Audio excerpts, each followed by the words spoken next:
நீதிமொழிகள் 23ஆம் அதிகாரம் 18ஆம் வசனத்தை நம்ம எல்லாரும் சேர்ந்து படிப்போம். நிச்சயமாகவே முடிவு உண்டு, உன் நம்பிக்கை வீண் போகாது. வேதம் கர்த்தராகிய இயேசு கிறிஸ்துவை பற்றி சொல்லும்போது லூக்கா புஸ்தகம் சுவிசேஷம் எல்லாரும் எடுத்துக்கொள்வோங்க. லூக்கா 9ஆம் அதிகாரம் திருப்பிக் கொள்வோம். 56ஆம் வசனத்தை நம்ம எல்லாரும் சேர்ந்து இந்த வசனத்தை படிப்போம்.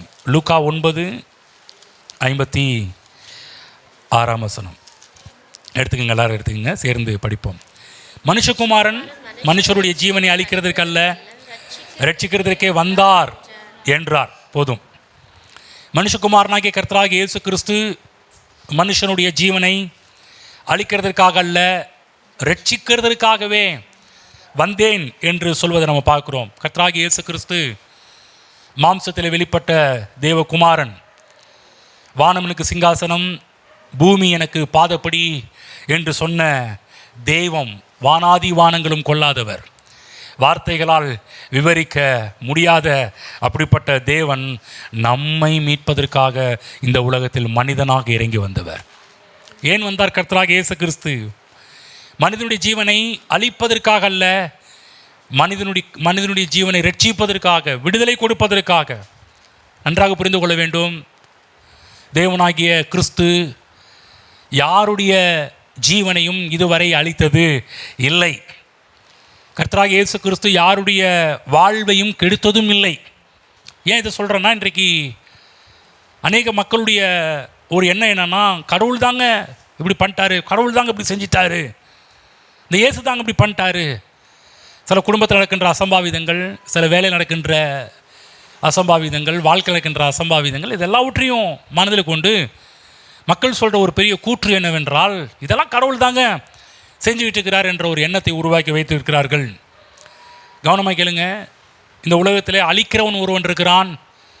அவன் பெயர் பிசாசு, சாத்தான் என்று சொல்லக்கூடியவன். வேதம் சொல்கின்றது யோவான் 10:10 திருடன் திருடவும் கொல்லவும் அழிக்கவும் வருகிறான் என்று வேறு ஒன்றுக்கும் வரான். அநேக நேரத்தில் மக்களுக்கு இது விளங்கலை. எது விளங்கலை? பிசாசு தான் திருடுறான், பிசாசு தான் கொள்கிறான், பிசாசு தான் ஒரு மனிதனுடைய வாழ்வை அழிக்கிறான் என்று மக்களுக்கு விளங்கலை. எங்கிருந்து பிரச்சனை வருது என்று மனிதனுக்கு தெரியாததுனால தான் மனிதன் ஒரு புலம்புதலுக்குள்ளாக மனிதன் வாழ்ந்துகிட்டு இருக்கிறான்.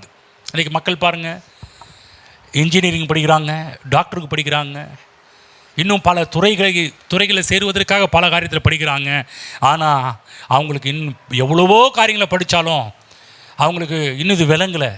இவ்வளோ பிரச்சனைக்கு என்ன காரணம், இவ்வளோ பிரச்சனைக்கும் என்ன நடந்துகிட்டு இருக்குதுன்னு சொல்லி மனிதன் புரியாமல் இருக்கிறான். எவ்வளோ காரியத்தை படிக்கிறான், விளங்கலை, சத்தியம் தெரியல. சத்தியம் என்ன சொல்கின்றது? இந்த அழிவுக்கு காரணம், நாசத்துக்கு காரணம் பிசாசு என்று வேதத்தில் போடப்பட்டிருக்கிறது. இன்றைக்கு உலகத்தில் இருக்கிற மனிதர்கள் பிசாசு என்று சொல்லக்கூடிய ஒரு அரக்கனுக்கு கீழாக, ஒரு அகதிகளாக வாழ்ந்து கொண்டிருக்கிறார்கள். அதுதான் உண்மை. வேதம் சொல்கின்ற உண்மை அதுதான். பலவிதமான அடிமைத்தனங்களுக்குள்ளாக மக்கள் போய் கொண்டிருக்கிறார்கள். அடிமைத்தனத்துக்குள்ளாக மக்கள் வாழ்ந்து கொண்டிருக்கிறார்கள். நிறைய பேர் யோசிக்கிறாங்க, இந்த குடிப்பழக்கத்திலேருந்து எப்படி வெளியே வர்றது, இந்த சிகரெட்லேருந்து எப்படி வெளியே வர்றது, இந்த கெட்ட பழக்கத்திலேருந்து எப்படி வெளியே வர்றது, வியாதியிலேருந்து தரித்திரத்திலேருந்து எப்படி வெளியே வர்றது, பிள்ளை சூனியத்திலேருந்து எப்படி வெளியே வர்றது, செய்வனிலேருந்து எப்படி வெளியே வருவது, இந்த கடன் பிரச்சனையிலேருந்து எப்படி வெளியே வருவது, இந்த பயத்திலேருந்து எப்படி வெளியே வருவது, யாராவது எங்களை வெளியே கொண்டு வந்து விட்டால் ரொம்ப நல்லா இருக்குன்னு சொல்லி மக்கள் நினைத்துக்கிட்டு இருக்கிறாங்க, அங்கலாய்த்து கொண்டிருக்கிறார்கள். வேதத்தில் ஒரு மனிதன் புலம்பனார், பவுல் என்று சொல்லக்கூடியவர், நிர்பந்தமான மனுஷன் நான், இந்த பாவ சரீரத்தென்று யார் என்னை விடுதலையாக்குவார் என்று சொல்லி எப்படி பவுல் அவர் கேள்வி கேட்டார், அதே போல் இன்றைக்கும் பல கேள்விகளோடு மக்கள் வாழ்ந்து கொண்டிருக்கிறார்கள். ஆனால் சத்தியம் சொல்கின்றது, வேதம் சொல்கின்றது, மக்களை விடுதலையாக்குகிறவர் ஒருவர் இருக்கிறார், மக்களை ரட்சிக்கிறவர் ஒருத்தர் இருக்கிறார், அவருக்கு பெயர் இயேசு. வாழ்வு கொடுக்க வந்தவர். இன்றைக்கு வேதம் விடுதலையாக்குறதுக்கு 10 பேர் இருக்கிறாங்க, விடுதலையாக்குறதுக்கு 100 பேர் இருக்கிறாங்கன்னு வேதம் சொல்லலை. விடுதலையாக்குறதுக்கு ஒரே ஒருத்தர் தான் இருக்கிறார், அவர் பேர் இயேசு. ஆமென். புரிஞ்சுக்கணும். பைபிளில் போடப்பட்டிருக்குது. அது எல்லா வழியுமே எல்லாமே அது கடைசியில் கடவுள்கிட்ட தான் கொண்டு போய் சேர்க்கும் அந்த வழிகளெல்லாம் என்று உலகம் சொல்லும். வேதம் சொல்கிறது, இயேசு சொல்கிறாரு, நானே வழியும் சத்தியமும் ஜீவனுமாய் இருக்கிறேன், என்னை இல்லாமல் ஒருவனும் பிதாவினிடத்தில் வர முடியாது. நானும் ஒரு வழின்னு சொல்லலை, 1000 வழி இருக்குதுப்பா, அந்த வழியோடு நானும் ஒரு வழி என்று சொல்லவில்லை. சொல்கிறார், நானே நானே வழியும், நானே சத்தியமும், நானே ஜீவனுமாய் இருக்கிறேன் என்று கர்த்தர் சொல்றார். அதுதான் பைபிளில் போடப்பட்டிருக்குது. விடுதலையாக்க ஏராளமான பேர் இந்த உலகத்தில் இருக்கிறாங்கன்னு சொல்லல. திரும்ப சொல்கிறேன், இந்த உலகத்தில் மனிதனை விடுதலையாக்குற ஒரே ஒருத்தர் தான் இருக்கிறாரு. அவருக்கு பேர் இயேசு கிறிஸ்து. இதை அறிந்த பேதுரு பிரசங்கம் பண்ணும்போது அவர் சொல்கிற மிகப்பெரிய ஒரு சத்தியம் என்னவென்றால், நான் படிக்கிறேன் அப்போஸ்தலர் 4:12, அவராலே என்று வேறு ஒருவராலும் ரட்சிப்பு இல்லை, நாம் ரட்சிக்கப்படும்படிக்கு வானத்தின் கீழெங்கும் மனுஷர்களுக்குள்ளே அவருடைய நாமமே அல்லாமல் வேறொரு நாமம் கட்டளையிடப்படவில்லை என்றான். எவ்வளோ பெரிய சத்தியத்தை விளக்குறாரு பாருங்க. வேற வழியே இல்லை, வேற வாய்ப்பே கிடையாது. அவராலே அன்றி வேறு ஒருவராலும் ரட்சிப்பு இல்லை. சொல்லுவோம், இயேசுவாலே அன்றி வேறு ஒருவராலும் ரட்சிப்பு இல்லை. அப்படி என்றால் என்ன அர்த்தம்? இயேசுவே ரட்சிக்கிறவர், இயேசுவே விடுதலை அளிக்கிறவர், இயேசுவே மனிதனை காப்பாற்றுகிறவர். இயேசு மனிதனை விடுதலையாக்குவதற்கு தன்னுடைய கடைசி சொட்டு இரத்தத்தையும் இந்த உலகத்தில் சிந்தி நம்மை மீட்டவர். ஆகதான் அவருக்குள் விடுதலை இருக்கிறது, அவருக்குள் பாதுகாப்பு இருக்கிறது, அவருக்குள் ரட்சிப்பு இருக்கிறது, அவருக்குள் வெற்றி இருக்கிறது, அவருக்குள் சுகம் இருக்கிறது. ஆமென். நல்லா புரிஞ்சுங்க. மனிதர்களுக்காக எல்லாவற்றையும் கர்த்தராகிய இயேசு கிறிஸ்து உலகத்தில் செய்து முடித்தவர். செய்து முடிச்சுட்டு அப்படியே போகல, மரித்து அடக்கம் பண்ணப்பட்டார், 3ஆம் நாள் உயிர்த்தெழுந்தார். இன்றைக்கு ராஜாதி ராஜாவாக, தேவாதி தேவனாக, கர்த்தாதி கர்த்தாவாக இன்றைக்கு தேவன் இருக்கிறார். எந்த ஒரு மனிதன் இயேசு கிறிஸ்துவை, இயேசுவே எனக்குள்ளே வாரும் என்று அழைப்பு கொடுப்போம் என்றால், நான் சொல்கிறேன், அவர் உள்ளத்தில் வரார். வாழ்க்கையில் ரட்சிப்பு அவங்களுக்கு உண்டாகிறது, மகிழ்ச்சி உண்டாகிறது, விடுதலை உண்டாகிறது. மனிதன் எல்லா அழிவுக்கும் தப்புகின்றான், எல்லா நாசமோசத்துக்கும் தப்புகின்றான். திரும்ப சொல்கிறேன், தேவனாய் கிறிஸ்து இயேசு மனிதனை அழிக்கும்படிக்கு வரல, மனிதரை ரட்சிக்கும்படிக்கு வந்தார். ஆகவே தான் இந்த ரட்சிப்புக்கு தேவையானது என்ன? இரத்தம். இந்த இரத்தத்தையே சிந்தி நம்மை மீட்டிருக்கிறார். ஆமென். ஆகவேதான் இயேசு கிறிஸ்துவை ஏற்றுக்கொள்ளாதவர்கள் இந்த செய்தியை கேட்டுக்கொண்டிருப்பீர்கள் என்றால், இங்கே யாராவது இருப்பீர்கள் என்றால், உங்கள் நல்வாழ்வுக்காக கர்த்தராக இயேசு கிறிஸ்துவுக்கு அழைப்பு கொடுங்கள். இயேசுவே என் உள்ளத்தில் வாரும் என்று சொல்லுங்கள். நான் சொல்கிறேன், அவர்களுக்கு நல்வாழ்வு காத்து கொண்டிருக்கிறது. ரட்சிப்பு உங்கள் பங்காக மாறும். எந்த ஒரு மனிதனுடைய உள்ளத்தில் கர்த்தராக இயேசு கிறிஸ்து உள்ளே வராரோ அன்றைக்கு புது மனுஷனாக மாறுறான், புது சிருஷ்டியாகின்றான். ரட்சிப்பு அவங்களுடைய பங்காக மாறுகிறது. ஆமென். இப்படி ரட்சிக்கப்பட்டவர்களுக்கு தான் வேதம் சொல்கின்றது, நிச்சயமாகவே நம்பிக்கை உண்டு, நிச்சயமாகவே முடிவு உண்டு, உன் எதிர்காலம், உன் நம்பிக்கை வீண் போகாது என்று சொல்லி. யாரோ ஒருத்தருக்கு எழுதப்பட்டது கிடையாது, இது அவருடைய பிள்ளைகளுக்காக எழுதப்பட்ட புஸ்தகம். யார் யாரெல்லாம் இயேசு கிறிஸ்து ஏற்றுக்கொள்கிறாங்களோ அவங்க படிக்கும்போது நல்லா புரியுது. ஆமென். நல்லா புரியுது. இல்லைன்னா மற்றவங்க படித்தாங்கன்னா ஏதோ 10 புக்கு படிச்சுட்டு 11ஆவது புக்கு படிக்கிற மாதிரி தான் இருக்கும். ஆனால் ரட்சிக்கப்பட்டவங்க இந்த வேதத்தை எடுத்து படிக்கும்போது ரொம்ப சுவாரஸ்யமாக இருக்கும். தேவன் அவங்களோட பேசுகிறத அப்படியே கேட்பாங்க, தேவன் நடத்துதை அவங்க பார்க்க ஆரம்பிப்பார்கள். ஆகதான் வேத புத்தகம் ஒரு நற்செய்தியின் புத்தகமாக இருக்குது. வேத புத்தகம் நல்ல செய்தியை சொல்கின்ற ஒரு புத்தகமாக இருக்கின்றது. அப்போ இயேசு கிறிஸ்துவை சொந்த இரட்சகராக ஏற்றுக்கொண்டவர்களுக்கு தேவன் நல்வாழ்வை வைத்திருக்கிறார், வெற்றி வாழ்வை வைத்திருக்கிறார், சுக வாழ்வை வைத்திருக்கிறார், செழிப்பின் வாழ்வை வைத்திருக்கிறார். இங்கே இயேசு கிறிஸ்துவை ஏற்றுக்கொண்டு ரட்சிக்கப்பட்டவர் நன்றாக புரிந்து கொள்ளுங்கள். என் வாழ்க்கை அவ்வளோதாங்க அப்படி நினைக்காதீங்க. நல்வாழ்வை தேவன் வைத்திருக்கிறார் என்று விசுவாசியுங்கள், எதிர்பாருங்கள். அதை பற்றி தான் பேசிட்டு வரோம். தேவன்கிட்ட எதிர்பாருங்க. ரட்சிக்கப்பட்ட ஒவ்வொருவருக்கும் தேவன் நல்வாழ்வை கர்த்தர் வைத்திருக்கின்றார். இன்னும் சொல்லப்போனால் ரட்சிக்கப்பட்ட மக்களுக்கு பரலோகத்தில் தான் நல்வாழ்வு வச்சிருக்கிறாருன்னு கிடையாது, இந்த பூமியிலேயே கர்த்தர் நல்வாழ்வை வைத்திருக்கிறார். அதை தான் பேசிக்கிட்டு வரோம். செத்து பரலோகத்துக்கு போனாதான் நல்வாழ்வு காத்திருக்குதுன்னு நினைக்காது. இந்த உலகத்திலேயே பூமியிலேயே நல்வாழ்வை தேவன் வைத்திருக்கிறார். ஆமென். புரியுதுங்களா? இயேசு சாதாரண மனிதன் கிடையாது, பரலோகத்தின் தேவன். இன்றைக்கு பரலோகத்தின் தேவன் நமக்குள் வந்திருக்கிறார், நம்முடைய இருதயத்தில் இருக்கிறார். நல்லா புரிஞ்சுங்க, நமக்குள்ளே இருக்கிற தேவன் சாதாரணமான ஒரு தெய்வம் கிடையாது. ரட்சிக்கப்பட்டவர்களுடைய உள்ளத்திலே நல்லா புரிந்துக்கோங்க, இயேசு கிறிஸ்து உங்கள் உள்ளத்திலே வாழ்கிறார், உங்கள் உள்ளத்திலே இருக்கிறார். ஆமென். சொல்லுங்க, இயேசு என் உள்ளத்தில் இருக்கிறார். சில நினைக்கிறாங்க, என்ன பாஸ்டர் சண்டே கிளாஸில் சொல்லிக் கொடுக்குற மாதிரி சொல்லிக் கொடுக்குறீங்க. ஆமாம், சில இடத்துல சண்டே கிளாஸ் பாடமே நம்ம சொல்லிக் கொடுக்க வேண்டிய அவசியமாக இருக்குது. சில இடத்துல அதுவே புரியாமல் இருக்குது. இயேசு எனக்குள்ளே இருக்கிறார்ன்றதே மக்கள் புரியாமல் இருக்கிறாங்க. அதில் தான் அவங்க வாழ்க்கை இஷ்டத்துக்கு வாழ்ந்துட்டு இருக்கிறாங்க. அவங்க வாழ்க்கை பார்த்தீங்கன்னா ரொம்ப ஹோப்லெஸ்ஸாக இருக்குது. அவங்க வாழ்க்கை பார்த்தீங்கன்னா ரொம்ப கேவலமாக இருக்குது. யார்? ரட்சிக்கப்பட்டவருடைய வாழ்வு. ஏன்? இந்த விஷயம் புரியல. இயேசு கடவுள் எனக்குள்ள இருக்கிறாரு, இயேசு எனக்குள்ள இருக்கிறார் என்று மக்கள் புரியாமல் இருக்கிறார்கள். அதுதான் கிறிஸ்து நம் உள்ளத்தில் இருக்கிறபடினால தான் நமக்கு பேரு கிறிஸ்தவன், கிறிஸ்தவர்கள். படிப்போம். அப்போஸ்தலர் 11:26 படிங்க பார்க்கலாம். படிங்க சகோதரி, படிங்க 26. அவர்கள் ஒரு வருஷ காலமாய் சபையோடே கூடியிருந்து அநேக ஜனங்களுக்கு உபதேசம் பண்ணினார்கள். முதல் அந்தியோகியாவிலே சீசருக்கு கிறிஸ்துவர்கள் என்கிற பெயர் வழங்கிற்று. அந்தியோகியாவிலே சீசர்களுக்கு என்ன பெயர் வழங்கப்பட்டதாம்? கிறிஸ்தவர்கள் என்கிற பெயர் வழங்கப்பட்டது, வழங்கிற்று. சொல்லுங்க கிறிஸ்தவன். சொல்லுங்க நான் ஒரு கிறிஸ்தவன்.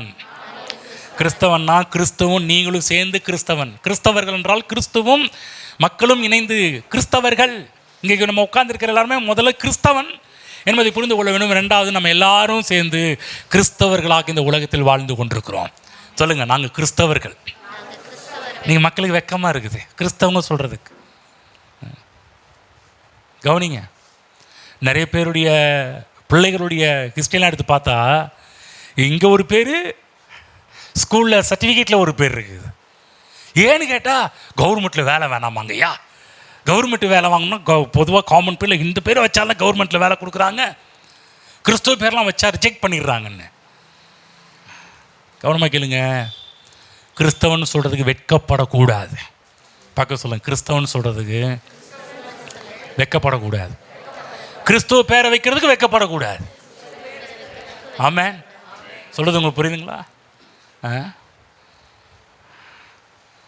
சில விஷயத்தில் தீர்மானம் பண்ணணும். கிறிஸ்தவங்களாக மாறின பிற்பாடு எதுக்கு வெட்கப்பட்டு இருக்கணும்? வெட்கப்பட வேண்டிய அவசியமே கிடையாது. பாருங்கள், எவ்வளோ எவ்வளோ பெரிய விஷயம். வானாதி வானம் கொள்ளாத தேவன் இன்றைக்கி என் உள்ளத்திலேருந்து வாசம் பண்ணுறாரு. எவ்வளோ பெரிய பாக்கியம் பெற்றவர்கள், எவ்வளோ பெரிய ஸ்லாக்கியம் பெற்றவர்கள் தெரியுமா நம்ம எல்லாருமே. நம்ம வெட்கப்படுறோம். கிறிஸ்தவங்க சொல்கிற வெட்கப்படுறோம். இன்னொரு சொல்லப்போனால் செல்ஃபோனில் காலர் டியூன் கிறிஸ்தவ பாட்டு வைக்கிறதுக்கு வெட்கப்படுறோம். யாராவது கேட்டுட்டா நம்மளை தப்பாக எடுத்தா என்ன பண்ணுறது? ஒருவேளை இந்த பாட்டு வைக்கிறதுனால நீங்களாம் கிறிஸ்தவங்களான்னு கேட்டுட்டா என்ன பண்ணுறது? என்ன பண்ணுறது? சந்தோஷப்படுங்க. ஆமென். அப்போ 2 திட்டுவான் பாரு, ரொம்ப சந்தோஷப்படுங்க. அப்போ திட்டுனா ரொம்ப சந்தோஷப்படுங்க. பைபிளில் போடப்படுது, பரலோகத்தில் உங்கள் பலன் மிகுதியாக இருக்குதுன்னு போடப்பட்டிருக்குது. நம்ம நினைக்கிறோம் திட்டா என்ன பண்ணுறது, நம்மளை எதை ஏளனமாக நினச்சிட்டா என்ன பண்ணுறது? நினைக்காதீங்க. ஆமென். புரியுதுங்களா? சில பேர் வீட்டில் வசனம் ஓட்டுறதுக்கே பயப்படுவாங்க. யாராவது உள்ள நுழைஞ்சி நம்மளை கிறிஸ்தவன்னு சொல்லிட்டா என்ன பண்ணுறது? தப்பே கிடையாதுங்க. எவ்வளோ பெரிய ஸ்லாக்கியம் பெற்ற ஜனங்கள் தெரியுமா நம்ம எல்லாருமே. நம்ம ஏன் வெட்கப்படணும்? வெட்கப்பட வேண்டிய அவசியம் கிடையாது. ஆமென். ஆகவே இன்றைக்கு கர்த்தராகிய கிறிஸ்து நமக்குள்ள இருக்கிறதுனால நமக்கு பேரே கிறிஸ்தவர்கள். அப்படிப்பட்ட ஒரு வாழ்க்கை இந்த பூமி கிறிஸ்தவர்களை போன்ற ஒரு வாழ்க்கையை வாழ வேண்டும். நல்லா புரிஞ்சுக்கங்க கிறிஸ்தவர்களே, தேவனுடைய பிள்ளைகளே. கிறிஸ்து தேவன் இயேசு கிறிஸ்து இந்த பூமியிலே நமக்கு இந்த பூமியிலேயே நம் வாழ்வை பரலோக வாழ்வாக மாற்றும்படிக்கு வந்திருக்கிறார். நம் வாழ்வை பரலோகத்தின் நன்மைகளால் நிரப்ப வேண்டும் என்று இயேசு கிறிஸ்து இன்றைக்கு எனக்குள்ளும் உங்களுக்குள்ளும் வாழ்ந்து கொண்டிருக்கிறார். இயேசு எனக்குள்ளே இருக்கிறார். சொல்லுங்கள், இயேசு எனக்குள்ளே இருக்கிறார். சில பேருக்கு பாருங்க, ஏற்கனவே பாரத்தை நான் சுமந்துட்டு இருக்கிறேன் ஐயா, இதில் இன்னொரு பாரமா? ஏற்கனவே நான் கவலையிலையும் கஷ்டத்துலையும் பிரச்சனையிலையும் வாழ்ந்துட்டு இருக்கிறேன், அவர் வேற ஏயா உள்ளே கொண்டு வந்து உட்கார வச்சுக்கிட்டு. நான் சொல்கிறேன், அவர் உள்ளே வந்தார்னா உள்ளே இருக்கிற எல்லா கவலையும் அவர் எடுத்து வெளியே போட்டுருவார். அவர் இதோ வாசற்படியில் நின்று தட்டுகிறேன், உன் சத்தத்தை கேட்டு கதவை தந்தால் நான் அவனோடு வருவேன், அவன்கிட்ட போஜனம் பண்ணுவேன், அவனும் என்னோட போஜனம் பண்ணுவான். சில பேர் கெஸ்ட்டு வந்தாலே பெரிய பிரச்சனை தான். என்னங்க, இன்றைக்கெல்லாம் யாராவது கெஸ்ட்டு வரேன்னு சொல்லிட்டாலே போச்சியா? இல்லை நான் இங்கே இருக்கிறேன் அங்கே இருக்கிறேன். இந்த இயேசு உள்ள ஏதோ வாசல் கதவை தட்டுறேன், ஏன் ஏற்கனவே கெஸ்ட்டு தொல்லை தாங்க முடியாமல் தான் நான் இப்படி இந்த இடத்துல வாழ்ந்துட்டு இருக்குது, இதில் வேறு நீ வேற ஒரு வரியாயா அப்படின்னு நம்ம சில பேர் கேட்குறாங்க. அவர் ஏன் உள்ளே வராருன்னா, நீங்கள் அவருக்கு சாப்பாடு போட வேண்டிய அவசியம் கிடையாது. அவர் உள்ளே கொண்டு டைனிங் டேபிள் உட்கார வச்சிங்கன்னா பார்த்தீங்கன்னா, ஷோ பார்த்தீங்கன்னா அவர் கூப்பிட்டு உட்கார வைக்கிறது ஏதோ அவருக்கு சாப்பாடு போடுற மாதிரி இருக்கும். கடைசியில் பார்த்தா பிளேட்டே அங்கே மாறிடும். அங்கே பார்த்தா அவர் நமக்கு சாப்பாடு போடுறவராக மாறிடுறார். ஆகதான் நல்ல தேவன் உடையவர்களாக இருக்கிறோம். இவர் அழைப்பு கொடுக்கும்போது இவர் உங்கள் வீட்டில் இருந்து எல்லாத்தையும் சுரண்டிட்டு போகிற ஒரு ஆள் கிடையாது. உங்கள்கிட்ட இருக்கிற எல்லாத்தையும் எடுத்துகிட்டு போகிற ஒருத்தர் கிடையாது. அவர் உள்ளே வந்தார்னா நீங்கள் இழந்து போன எல்லாவற்றையும் பன்மடங்காக உங்களுக்கு திரும்ப கொடுக்குற கர்த்தராகிய இயேசு கிறிஸ்து. ஆமென். அவனும் என்னோட போஜனம் பண்ணுவான்னு சொல்கிறார். நான் போஜனம் பண்ணணும்னா அவனும் என்னோட போஜனம் பண்ணுவான்னா அவர் உட்கார வச்சு நமக்கு சாப்பாடு போடுற ஒரு தேவனாக நம்முடைய அப்பாவாக மாறுகிறார். ஆமென். ஆகவே நல்லா புரிஞ்சுக்கங்க, இயேசு கிறிஸ்து ஏற்கனவே இருக்கிற பாரத்தோடு இன்னொரு பாரம் என்று இங்கே இருக்கிற யாரும் நினைக்கவே நினைக்காதீர்கள். நம்முடைய வாழ்வை பரலோகமாக மாற்றும்படிக்கே, நம்முடைய வாழ்வை வெற்றியின் வாழ்வாக மாற்றும்படிக்கே, நம்முடைய வாழ்வை ஆசீர்வாதமான வாழ்வாக மாற்றும்படிக்கே, நம்முடைய வாழ்வை சுகத்தின் வாழ்வாக செழிப்பின் வாழ்வாக மாற்றும்படிக்கே கர்த்தராகிய இயேசு கிறிஸ்து இந்த உலகத்தில் வந்து எனக்குள்ளே வந்திருக்கிறார். ஆமென். அவர் உங்களுக்குள்ளே எதுக்கு இருக்கிறார்? சும்மா அப்படியே சில பேர் சில பொருள்லாம் பாருங்கள் வாங்கி வைப்பாங்க, யூஸ் பண்ண மாட்டாங்க சில பேர்லாம். ஆனால் வாங்கிடணும். சில பேர்லாம் பாருங்கள் சில பொருள் வாங்குவாங்க அப்படியே கிடக்கும், யூஸ் பண்ணவே மாட்டாங்க. உங்களுக்கு ஒரு டிப்ஸ் சொல்கிறேன், நீங்கள் பொருளெல்லாம் நிறைய வாங்குங்க, யூஸ் பண்ணுற மாதிரி இருந்தால் வாங்குங்க. அந்த பொருளை வாங்கி கடைசியில் அந்த பொருளை பார்த்தீங்கன்னா பழசாக போய் கடைசியில் பார்த்தீங்கன்னா விற்கும்போது பார்த்தீங்கன்னா அடிமாட் ரேட்டு கேட்பாங்க வந்து. நல்லா புரிஞ்சுங்க, இயேசு கிறிஸ்து உள்ளே இருக்கிறாருன்னா நான் சொல்கிறேன், உங்கள் வாழ்வை ஒவ்வொரு நாளும் புதுமையாக மாற்றுவதற்காக தான் அவர் நம்முடைய உள்ளத்தில் இருக்கிறார். நம்முடைய வாழ்வை பரலோக நன்மைகளால் நம்முடைய வாழ்வை நிரப்புவதற்காக உள்ளே இருக்கிறார். நம்முடைய வாழ்வு, திரும்ப சொல்கிறேன், ஒவ்வொரு நாளும் நிரம்பும். பரலோக நன்மைகளால் நம்முடைய வாழ்வு நிரம்பும், வர வர விருத்தி அடையும். நான் சொல்கிறேன், உங்கள் வாழ்வு நிரம்பி வழியும்.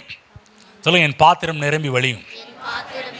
நிரப்புறது மட்டும் இல்லை, அது வழியை பண்ணுவது தேவனுடைய திட்டமாக இருக்கிறது. எதிர்பார்க்கணும். சில சொல்லுவாங்க, நான் சும்மா இருக்கிறேன். சும்மா இருந்தால் சும்மா தான் போவீங்க. சொல்லுங்கள், சும்மா இருந்தீங்கன்னா சும்மா தான் போகும் வாழ்க்கை. நான் ஒன்றுமே பண்ணலைங்க, ஒன்றுமே பண்ணலாம், அது ஒன்றுமே நடக்காது. நம்முடைய வாழ்க்கை இரவும் பகலும் வார்த்தையின் பின்னாடி போக வேண்டும். ஆமென். வார்த்தையின் பக்கம் திரும்பணும். நிச்சயமாகவே முடிவு உண்டு, உன் நம்பிக்கை வீண் போகாதுன்னு சொல்லும்போது நம்முடைய வாழ்வு இதன் பக்கம் திரும்பணும். இதன் பக்கம் நம்முடைய கவனத்தை திருப்ப வேண்டும். இதிலிருந்து நாம் எதிர்பார்க்க வேண்டும். எஸ், என் தேவன் சொல்லியிருக்கிறார், நிச்சயமாகவே இது நடக்கும், என் வாழ்வு இப்படி மாறும் என்று எதிர்பார்க்க வேண்டும். பிசாசு இருக்கிறானே, அவன் பண்ணுற ஒரு பெரிய ஒரு காரியம் என்னென்னா, நம்முடைய வாழ்வை வார்த்தையின் பக்கம் நம்முடைய மனது திரும்பக்கூடாது என்பது அவனுடைய பிளான்.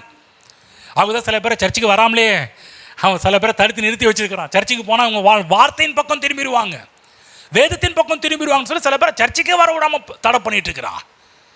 கவனமாக கேளுங்க, அது பிசாசின் நோக்கம். என்னைக்கெல்லாம் நீங்கள் சர்ச்சுக்கு வராமல் ஸ்டாப் ஆகுறீங்களோ நீங்கள் பிசாசின் வலைக்குள் விழுகிறீர்கள் என்று அர்த்தம். பிசாசு அவனை உங்கள் லைனில் கொண்டு வரான்னு அர்த்தம். புரிஞ்சுக்கணும். என்னைக்கெல்லாம் தேவனுடைய வார்த்தையை கேட்க விடாமல் பிசாசு தடை பண்ணாலாம் புரிஞ்சுக்கிங்க, அவன் அவனுடைய வழியில் உங்களை இழுத்து கொண்டு போகிறான் என்பதை இப்பொழுது புரிந்து கொள்ளுங்கள். ஆமென். அப்போ நல்லா புரிஞ்சுக்கணும், வார்த்தையிலிருந்து மனிதனை பிரிப்பதற்கு பிசாசு பிரயாசம் எடுத்து கொண்டிருக்கிறான். நம்முடைய எண்ணங்களிலே பலவிதமான தேவனுடைய வார்த்தைக்கு விரோதமான எண்ணங்களை கொடுக்க நம்முடைய எண்ணங்களை கொண்டு வந்து போட ஆரம்பிப்பான். இன்றைக்கு பிசாசோடு இன்றைக்கு நிறைய மக்கள் போராடிட்டு இருக்கிறாங்க. தேவனுடைய வார்த்தையை பிடிச்சிக்கலாமா, இல்லை உலகத்தின் வார்த்தையை நம்பலாமா, உலகத்தின் வார்த்தையை பிடிச்சிக்கலாமான்னு. நான் சொல்ல, உலகத்தின் வார்த்தைகள் மாறும், தேவனுடைய வார்த்தை மாறாது. சொல்லுங்க, மனிதனுடைய வார்த்தை மாறும், தேவ வார்த்தை மாறாது. ஆமென். புரியுதுங்களா?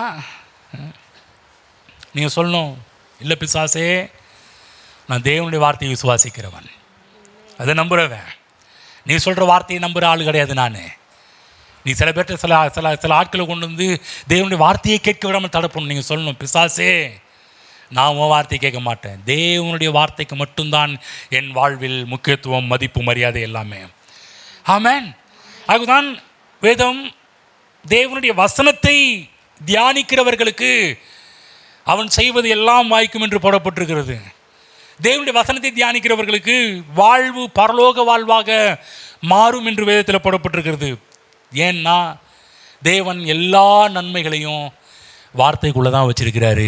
எல்லாம் பைபிளை கையில் தூக்கிங்க, எல்லாரும் சொல்லுங்கள், தேவன் எனக்குரிய எல்லா நன்மைகளையும் இந்த வார்த்தைக்குள்ளே தான் வைத்திருக்கிறார். ஆமென். ஆகவே இதை பற்றி கொள்ள வேண்டும், இதை பிடிக்கணும். என்னைக்கெல்லாம் தேவனுடைய வார்த்தையை பிடித்துக் கொள்கிறோம், நான் சொல்கிறேன், உங்கள் வாழ்க்கை பரலோக வாழ்க்கையாக மாறும் என்பதை புரிந்து கொள்ளுங்கள். பல பரலோக நன்மைகளால் நிரப்பப்படும். தேவன் எல்லா நன்மைகளும் அவருடைய வார்த்தைகளும், இந்த வார்த்தையில் இல்லாத நன்மை என்று எதுவும் கிடையாது. ஆதியிலே வார்த்தை இருந்தது. ஆமென். முத தேவன் வச்சதே வார்த்தை. அப்போ வார்த்தையை பற்றி கொள்ளும்போது வேதம் சொல்வது ஆதியிலே வார்த்தை இருந்தது, அந்த வார்த்தை தேவனாக இருந்தது. ஆமென். அப்போ ஆதியிலே வார்த்தை இருந்தது, அந்த வார்த்தை தேவனாக இருந்தது என்று நாம் வேதம் யோவான் 1:1 படிக்கின்றோம். அப்போ ஆதியிலே வார்த்தை, அந்த வார்த்தை தான் தேவன். அப்போ நான் சொல்கிறேன், வார்த்தையை பற்றி கொள்ளும்போது தேவனையே நீங்கள் பற்றி கொள்கிறீர்கள். அதுதான் ஏன் வார்த்தையை பிடிச்சிக்கணும், வார்த்தையை தியானிக்கணும். வார்த்தையை பிடிக்க நீங்கள் தேவனை பற்றி கொள்கிறீர்கள்.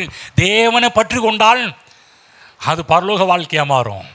அதுக்காக தான் வார்த்தையை பிடிச்சிக்கணும்னு சொல்கிறோம். சங்கீத புத்தகம் பார்த்தீங்கன்னா 66 இந்த புஸ்தகம் 66 புஸ்தகத்துலேயும் பார்த்தீங்கன்னா பெரிய புஸ்தகம் என்று சொல்லக்கூடியது இந்த சங்கீத புத்தகம். கிட்டத்தட்ட 150 சங்கீதங்கள், அதிகாரங்களை உள்ளடக்கியது சங்கீத புத்தகம். இந்த சங்கீத புத்தகத்தில் உட்கருத்து என்ன, இந்த சங்கீத புத்தகத்தின் திறவுகோல் என்ன, இந்த சங்கீத புத்தகத்துடைய மைய கருத்து என்னவென்றால், தேவனுடைய ஆசீர்வாதங்கள் எப்படி நமக்கு வருகிறது என்பதை பற்றி தான் சங்கீத புத்தகத்தினுடைய முக்கியமான கருப்பொருளே. ஆகதான் அது வேத புத்தகம் ஆரம்பிக்கும் போது, சங்கீத புத்தகம் ஆரம்பிக்கும் போதே 1ஆம் அதிகாரம் முதல் சங்கீதம் 1 3 வசனத்தை உங்களுக்கு படித்து காண்பிக்கிறேன். முன்பு வாயளவாக சொன்னேன், இப்பொழுது வசனமாக படித்து காண்பிக்கிறேன். 1 3 வசனங்கள். துன்மார்க்கருடைய ஆலோசனை நடவாமலும், பாவிகளுடைய வழியில் இல்லாமலும், பரியாசக்காரர் உட்காரும் இடத்தில் உட்காராமலும், கர்த்தருடைய வேதத்தில் பிரியமாயிருந்து இரவும் பகலும் அவருடைய வேதத்தில் தியானமாக இருக்கிற மனுஷன் பாக்கியவான். அவன் நீர்க்கால்களின் ஓரம் நடப்பட்டு தன் காலத்தில் தன் கனியை தந்து இலையுதிராதிருக்கிற மரத்தை போல் இருப்பான். அவன் செய்வது எத்தனை வாய்க்கும்? எல்லாம் வாய்க்கும். சொல்லப்போனா 100% வெற்றியுள்ள மனிதனாக மாறுவான். ஏன்? வார்த்தையின் மனிதனாக ஒரு மனிதன் மாறும்போது. இங்கே நல்லா சொல்கிற தேவ பிள்ளைகளே, கிறிஸ்தவர்களாகி நாம் கிறிஸ்துவை ஏற்றுக்கொண்டது மட்டுமல்லாமல் அடுத்த ஒரு வேலை இருக்குது. வார்த்தையின் மக்களாக நாம் மாற வேண்டும். வார்த்தையின் மக்களாக மாறும்போது சங்கீதக்காரன் சொல்கிறார், அவருடைய வாழ்வு எப்படிப்பட்டதாக மாறும்? வாழ்வு கனி தருகின்ற வாழ்வாக மாறும். இல்லை, தன் காலத்தில் தன்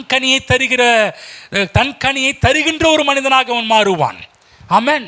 நீ சொல்லப்போனால் வாழ்க்கை கனி நிறைந்த ஒரு வாழ்க்கையாக மனிதனுடைய வாழ்வு இருக்கும் என்று போடப்பட்டிருக்கிறது. ஆமென். வேலை இருக்குது. என்ன வேலை? கிறிஸ்தவர்களாகி நமக்கு வேலை இருக்குது. தேவனால் நம்முடைய வாய் நிரம்பணும், வார்த்தையால் நம்முடைய வாய் நிரம்பணும். திரும்ப சொல்கிறேன், வார்த்தையும் தேவனும் ஒன்று. வார்த்தையும் தேவனையும் பிரிக்க முடியாது. புரிஞ்சுங்களா? சொல்லுங்கள், வார்த்தையும் தேவனும் ஒன்று. வார்த்தையும் தேவனையும் பிரிக்க முடியாது. ஆமென். புரிஞ்சுங்களா? நம்முடைய எதிர்பார்ப்பை வார்த்தை நமக்கு கொடுக்கின்றது. வார்த்தை ஏராளமான நன்மைகள் நமக்கு போதிக்கும் போது நம்முடைய எதிர்பார்ப்புகளை வார்த்தைக்கு நேராக நாம் கொண்டு போக வேண்டும். புரிஞ்சுங்களா என்ன சொல்லிட்டு இருக்கிறோன்னு? ஒரு வாரத்தில் காமிச்சல்லையா, இந்த மக்கள் தப்பு பண்ணி கொள்ளிவாய் சர்ப்பங்கள்லாம் அவங்களை கடிக்க ஆரம்பிச்சு, தேவன் மிகப்பெரிய ஒரு இவங்க நினச்சி பார்க்க முடியாத ஒரு திட்டத்தை உருவாக்கி, வெண்கல சர்ப்பத்தை உருவாக்கி அதை நோக்கி பார்க்க வச்சார், எதிர்பார்க்க வச்சார். அதை பாரு, நீ அதை பார்த்தாதான் நீ சுகமாக முடியும். பைபிளில் போடப்பட்டிருக்குது. யார் யாரெல்லாம் நோக்கி பார்த்தார்களோ அத்தனை பேரும் சுகமானாங்க. ஆமென். நீ நினைக்கலாம், அவங்களும் யாரும் நினச்சிருந்தாங்க, என்னங்க வெண்கல சர்ப்பத்தை பார்த்தா ஏன்? அதாவது சில நேரத்தில் பைபிளில் இருக்கிற சில மிராக்கள் எல்லாமே கிறுக்குத்தனமாக தான் நடந்திருக்குது. என்னங்க இப்படிப்பட்ட ஒரு வார்த்தையை புல்பிலிருந்து பேசுகிறீங்க? அதாவது சம்மந்தமே இருக்காது. அதாவது கொள்ளிவாய் சர்ப்பம் கடிச்சிச்சின்னா அது ட்ரீட்மெண்ட்டு என்ன பண்ணணும்? நீங்கள் ஹாஸ்பிட்டலுக்கு போகிறதுக்கு முன்னாடி சொல்கிறாங்க, ஒன்றும் இல்லை, நீங்கள் வரத்துக்குள்ளே இது பண்ண. அப்போல்லாம் பார்த்தீங்கன்னா பாம்பு கடிச்சிச்சுன்னா காலை கட்டுவாங்க இல்லைங்களா? நான் எனக்கு தெரிஞ்சு சின்ன வயசில் அப்படி தான் கேட்டேன். ஆனால் இப்போ என்ன சொல்கிறாங்க, சமூக ஆய்வாளர்கள் என்ன சொல்கிறாங்கன்னா, அதை கட்டாதையான்றாங்க. யோசிச்சுப்பா, அப்போல்லாம் நமக்கு சின்ன வயசில் இருக்கும்போது பாம்பு கடித்தாலும் உடனே என்ன பண்ணுவாங்கன்னா, எந்த இடத்துல அந்த உடனே கட்டு போட்டுருவாங்க. இப்போ சொல்கிறாங்க கட்டாதன்றாங்க. இப்போ என்ன சொல்லுவாங்க, பல விஷயத்தை சொல்லி பல ட்ரிக்ஸு கொடுக்குறாங்க. ஒருவேளை பாம்பு உங்களை கடிச்சிச்சுன்னா இப்படி பண்ணுங்க, அப்படி பண்ணுங்க, அது செய்யுங்க, இது செய்யுங்க, சில காரியத்தை கற்றுக் கொடுக்குறாங்க, சொல்லி கொடுக்குறாங்க வந்து. ஆனால் இங்கே நடக்குது. ஆனால் மோசஸ் ஆண்டவர் சொல்கிறாரு, மோசஸ்ட்ட இப்படி பண்ணுப்பா, இதை பார்த்தா ஏதாவது மோசஸ் வந்து எல்லா கால்லையும் ஏதாவது மருந்து வச்சு கட்டுவார், அது வச்சு பண்ணுவார், இது வச்சு பண்ணுவார், இல்லை வாயை வச்சு உறிஞ்சி தூக்கி போடுவார், அந்த மாதிரிலாம் ஏதாவது பண்ணுவார்னு பார்த்தா, இங்கே பார்த்தா டோட்டல் சேஞ்சாகவே இருக்குது, வித்தியாசமாக இருக்குது. ஒரு வெண்கல சர்ப்பத்தை உண்டாக்கி அதை பார்த்தா எப்படியா சுகமாக முடியும்? தேவனுடைய திட்டம் என்னென்னா அவருடைய வழி வித்தியாசமாக தான் இருக்கும். டாக்டர்ஸ் நினச்சி பார்க்காத விதமாக தான் இருக்கும். ஆகவே என்ன பண்ணாங்க, ஒரு காலகட்டத்தில் கிறிஸ்துவ ஊழியர்கள் ஒரு காலகட்டத்தில் மிகப்பெரிய அற்புதங்களை செஞ்சுக்கிட்டு இருந்தாங்க. மருத்துவத்துறை என்ன பண்ணுச்சுன்னா, இந்த கிறிஸ்துவ பாஸ்டர் மேலாம் கேஸ் போட ஆரம்பித்தாங்க. என்ன கேஸ்னால், இவங்க ரைட்ஸ் வாங்காமல் மருத்துவத்துறையில் வேலை செஞ்சுட்டு இருக்கிறாங்க. ரைட்ஸ் வாங்காமல் அவங்க சர்டிஃபிகேட். இன்னைக்கு நிறைய போலி டாக்டர் நிறைய பேர் படிக்காமல் கொள்ளாமல் ஹாஸ்பிட்டலாக வச்சு நடத்திட்டு இருக்கிறாங்க. ஆனால் அதே போல் நம்மள என்ன இவங்களாம் போலி டாக்டருங்க, எந்த முறைப்படி எந்த காலேஜில் போய் படித்தாங்க, இவங்க பாட்டுக்கு இப்படி மிராக்கல் அது இதுன்னு பண்ணிட்டு இருக்கிறாங்க, அற்புதத்தை பண்ணிட்டு இருக்கிறாங்கன்னு ஒரு டைம் அமெரிக்காவிலே மிகப்பெரிய ஒரு கேஸ் போட்டு நிறைய பேர் உள்ள தள்ளினாங்க. அப்புறம் அவங்க பைபிள்லேருந்து பல காரியத்தை எடுத்து காமிச்சு பிற்பாடு தான் விசுவாசித்து வெளியே விட ஆரம்பித்தாங்களா? கவனமாக கேளு என்ன சொல்லிட்டு இருக்கிறேன். இதுவரைக்கும் இல்லாத ஒரு முறை தேவன் ஒன்று பண்ணுறார். தேவன் நம்முடைய வாழ்க்கையில் செய்கின்ற காரியங்கள் எல்லாமே அப்படி தான். ஆனால் என்னன்னா, நீ எதிர்பார், தேவன் சில காரியத்தை நமக்கு உருவாக்கும் போது நம்ம கேள்வியே கேட்காம இது தேவன் சொல்லிட்டார், நான் கேள்வி கேட்க வேண்டிய அவசியமே கிடையாது. ஆமென். அப்படி தான் பில்லி கிரஹாம்கிட்ட ஒருத்தர் வந்து கேள்வி கேட்டாங்களாம், ஏங்க யோனா மீனின் வயிற்றில் இருந்து விசுவாசிக்கிறீங்களா? அவர் சொன்னார், யோனா வந்து மீனின் வயிற்றில் இருக்கிறது விசுவாசிக்கிறேன், அதே யோனா வயிற்றில் மீன் போனாலும் நான் விசுவாசிப்பேன் ஆறாம் பாருங்க.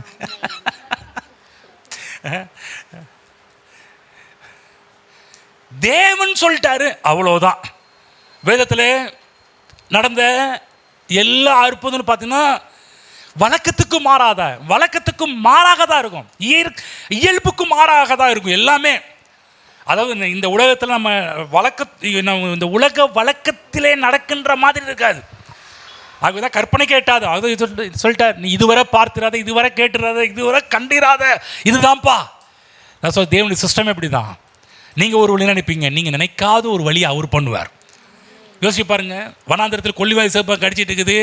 எவனாவது என்ன சொல்ல, மோசஸ்குள்ள நினச்சிருக்க மாட்டார். மோசஸுடைய வேலை என்ன? அவர் என்ன சொல்கிறாரோ அதன்படி செய்கிறதா அவருடைய வேலை.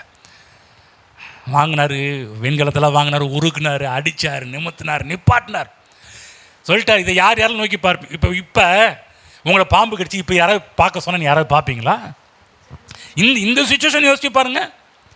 நம்முடைய மைண்டுக்கு இந்த மைண்ட் இருக்குது, அதுக்கு ஏகப்பட்ட கேள்வி போகும். இன்றைக்கி வந்து யூடியூப் இருக்கிறதுனால ஏகப்பட்ட இவாவது இன்னும் இருந்தாலும் இப்படிப்பட்ட இதை சொல்லிட்டு இருக்கிறாரு. நான் சொல்கிறேன், எதிர்பாருங்கள். தேவன் என்ன சொல்லிட்டாலும் அவர் சொன்னது அவ்வளோதான் நடக்கும், அவ்வளோதான்.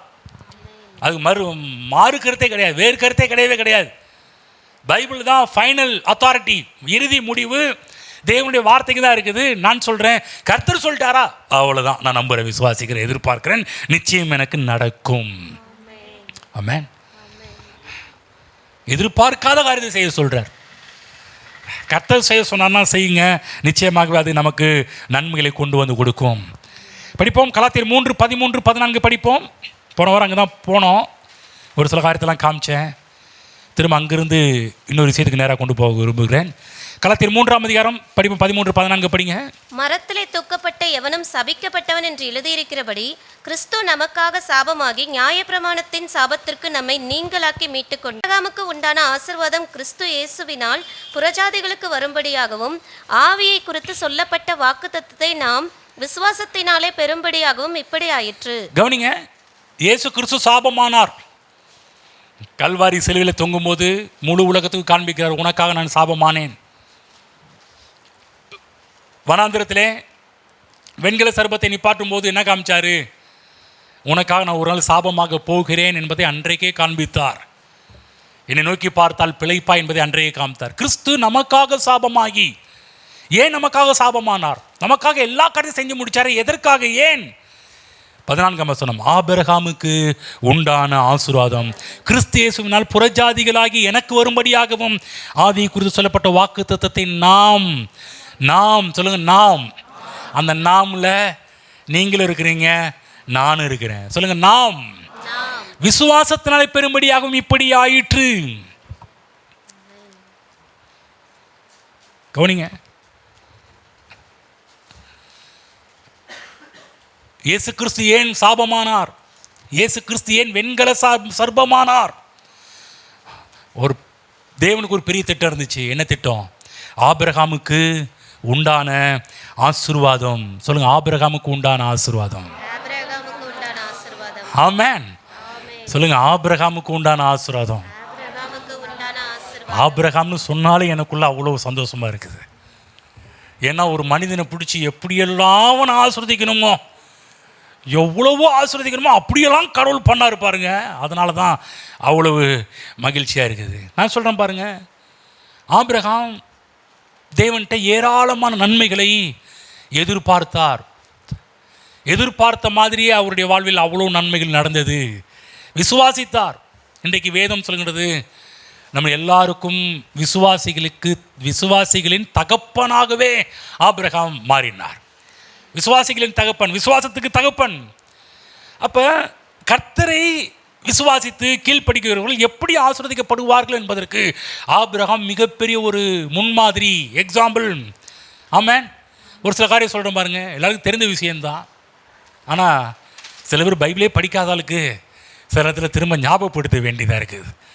இன்றைக்கி திரும்பவும் கர்த்தருடைய ஆவியானவர் இன்றைக்கு உங்களை ஞாபகப்படுத்துகிற வேலையில் இன்றைக்கு இருக்கிறார் என்பதை புரிந்து கொள்ளுங்கள். ரொம்ப காலமாக ஆபிரகாமுக்கு குழந்தையே இல்லை. குழந்தை இல்லாதனால வீட்டுக்குள்ளே உட்காந்துட்டு ஒருத்தர் முகத்தை ஒருத்தர் பார்த்துட்டு, சாராள் முகத்தை அவனும் நோக்கினான் அவளும் நோக்கினான்ற மாதிரி ரெண்டு பேரும் ஒருத்தரையே பார்த்துட்டு இருக்கிறாங்க. பார்த்து கொஞ்சம் ரொமான்ஸ் ஆனால் பரவாயில்ல, பார்த்து ரெண்டு பேரும் முறுமுறுத்துக்கிட்டு இருக்கிறாங்க. கர்த்தர் நீ வீட்டுக்குள்ளே உட்காந்துக்கிட்டு இருந்தால் இப்படி தான், எனக்கு குழந்தையில்லைன்னு சொல்லி முறுமுறுத்துக்கிட்டு இருப்பேன்னு சொல்லி வெளியே அவரை கூட்டி வர வைத்து வானத்தை அண்ணாந்து பார், நட்சத்திரத்தை எண்ணு சொல்கிறாரு. நீ இந்த நட்சத்திரத்தை எண்ண கூடுமானால் உன் சந்ததியும் இவ்வண்ணமாக இருக்கும். யோசிச்சு பாருங்க. அங்கே கூட கர்த்தர் பாருங்க, உனக்கு குழந்தை இல்லையாப்பா, அங்கே பாருப்பா, இந்த டாக்டரை போய் பாரு, அந்த டாக்டரை பாரு, இதை போய் செக் பண்ணு, அதை போய் செக் பண்ணுன்னு சொல்லாமல் நம்ம ஆண்டவர் இருக்கிறாரு பாருங்க, அவர் இதை பாருப்பா, அங்கே எப்படி நம்ம யார் மோசத்து வெண்கல சர்பத்தை உண்டாக்கி அதை நோக்கி பார்த்தா பிள்ளை பண்ணுற மாதிரி இங்கே கர்த்தர் இறங்கி இங்கேயும் பாருங்க. வழக்கத்துக்கும் மாறாக குழந்தை இல்லை இப்போ என்ன பண்ணணும், குழந்தை இல்லை இப்போ என்ன செய்யணும், நம்மளாம் தானே போகணும். நமக்கு தெரிஞ்ச எல்லா மருத்துவத்தையும் சொல்லிடுவோம். யூடியூப்பில் ஒரு மருத்துவமாக இருக்குது. யூடியூப்பை எடுத்தாலே இப்போ எதை ஃபாலோ பண்ணுறது தெரியலையே, அதுக்குள்ளே நம்ம தாத்தா வாயின்னு பாட்டி ஆயிடுவாங்க தெரியுங்களா. யூடியூப்பில் இருக்கிற சில ட்ரீட்மெண்ட்லாம் பண்ண ஆரம்பித்தாலே அவங்களுக்கு வயசாயிரும், அவ்வளோதான். கர்த்தர் பார்த்தாரு, வெளியே வா, வீட்டுக்குள்ளே இருக்காது, வெளியே வா, சொல்லுங்க, வெளியே வாங்க. ஆமென். சில பேர் உள்ளேயே உட்காந்துட்டு அழுதுகிட்டு இருக்கிறீங்க, கொஞ்சம் வெளியே கொஞ்சம் வானத்தை அண்ணாந்து பாருங்க. என்ன கூடுமானால் உன் சந்ததியும் அவ்வண்ணமாகவே இருக்கும். கடற்கரமான இது என்ன, இதை போல தான் உன்னுடைய சந்ததி இருக்கும். நான் சொல்ற தேவன் அவ்வளவு விசாலமானவர். ஆமென். ஏராளமானவர், தாராளமானவர். அப்படிப்பட்டவர் நம்முடைய தேவன்.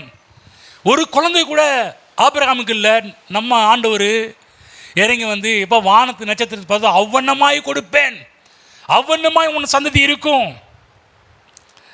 அன்றைக்கு நேரத்தில் நம்ம கூட குறைகளையே பார்த்துட்ருக்குறோம். அது இல்லையே, இது இல்லையே, என்ன பண்ணுறது, ஏது பண்ணுறது, யார்கிட்ட போய் நிற்கிறது, யார்கிட்ட போய் கெஞ்சுறது, எங்கே போகலாம், என்ன பண்ணலாம். சில பேர்லாம் தற்கொலையே செஞ்சுருக்கிறாங்க. நான் சொல்ல அது முடிவல்ல.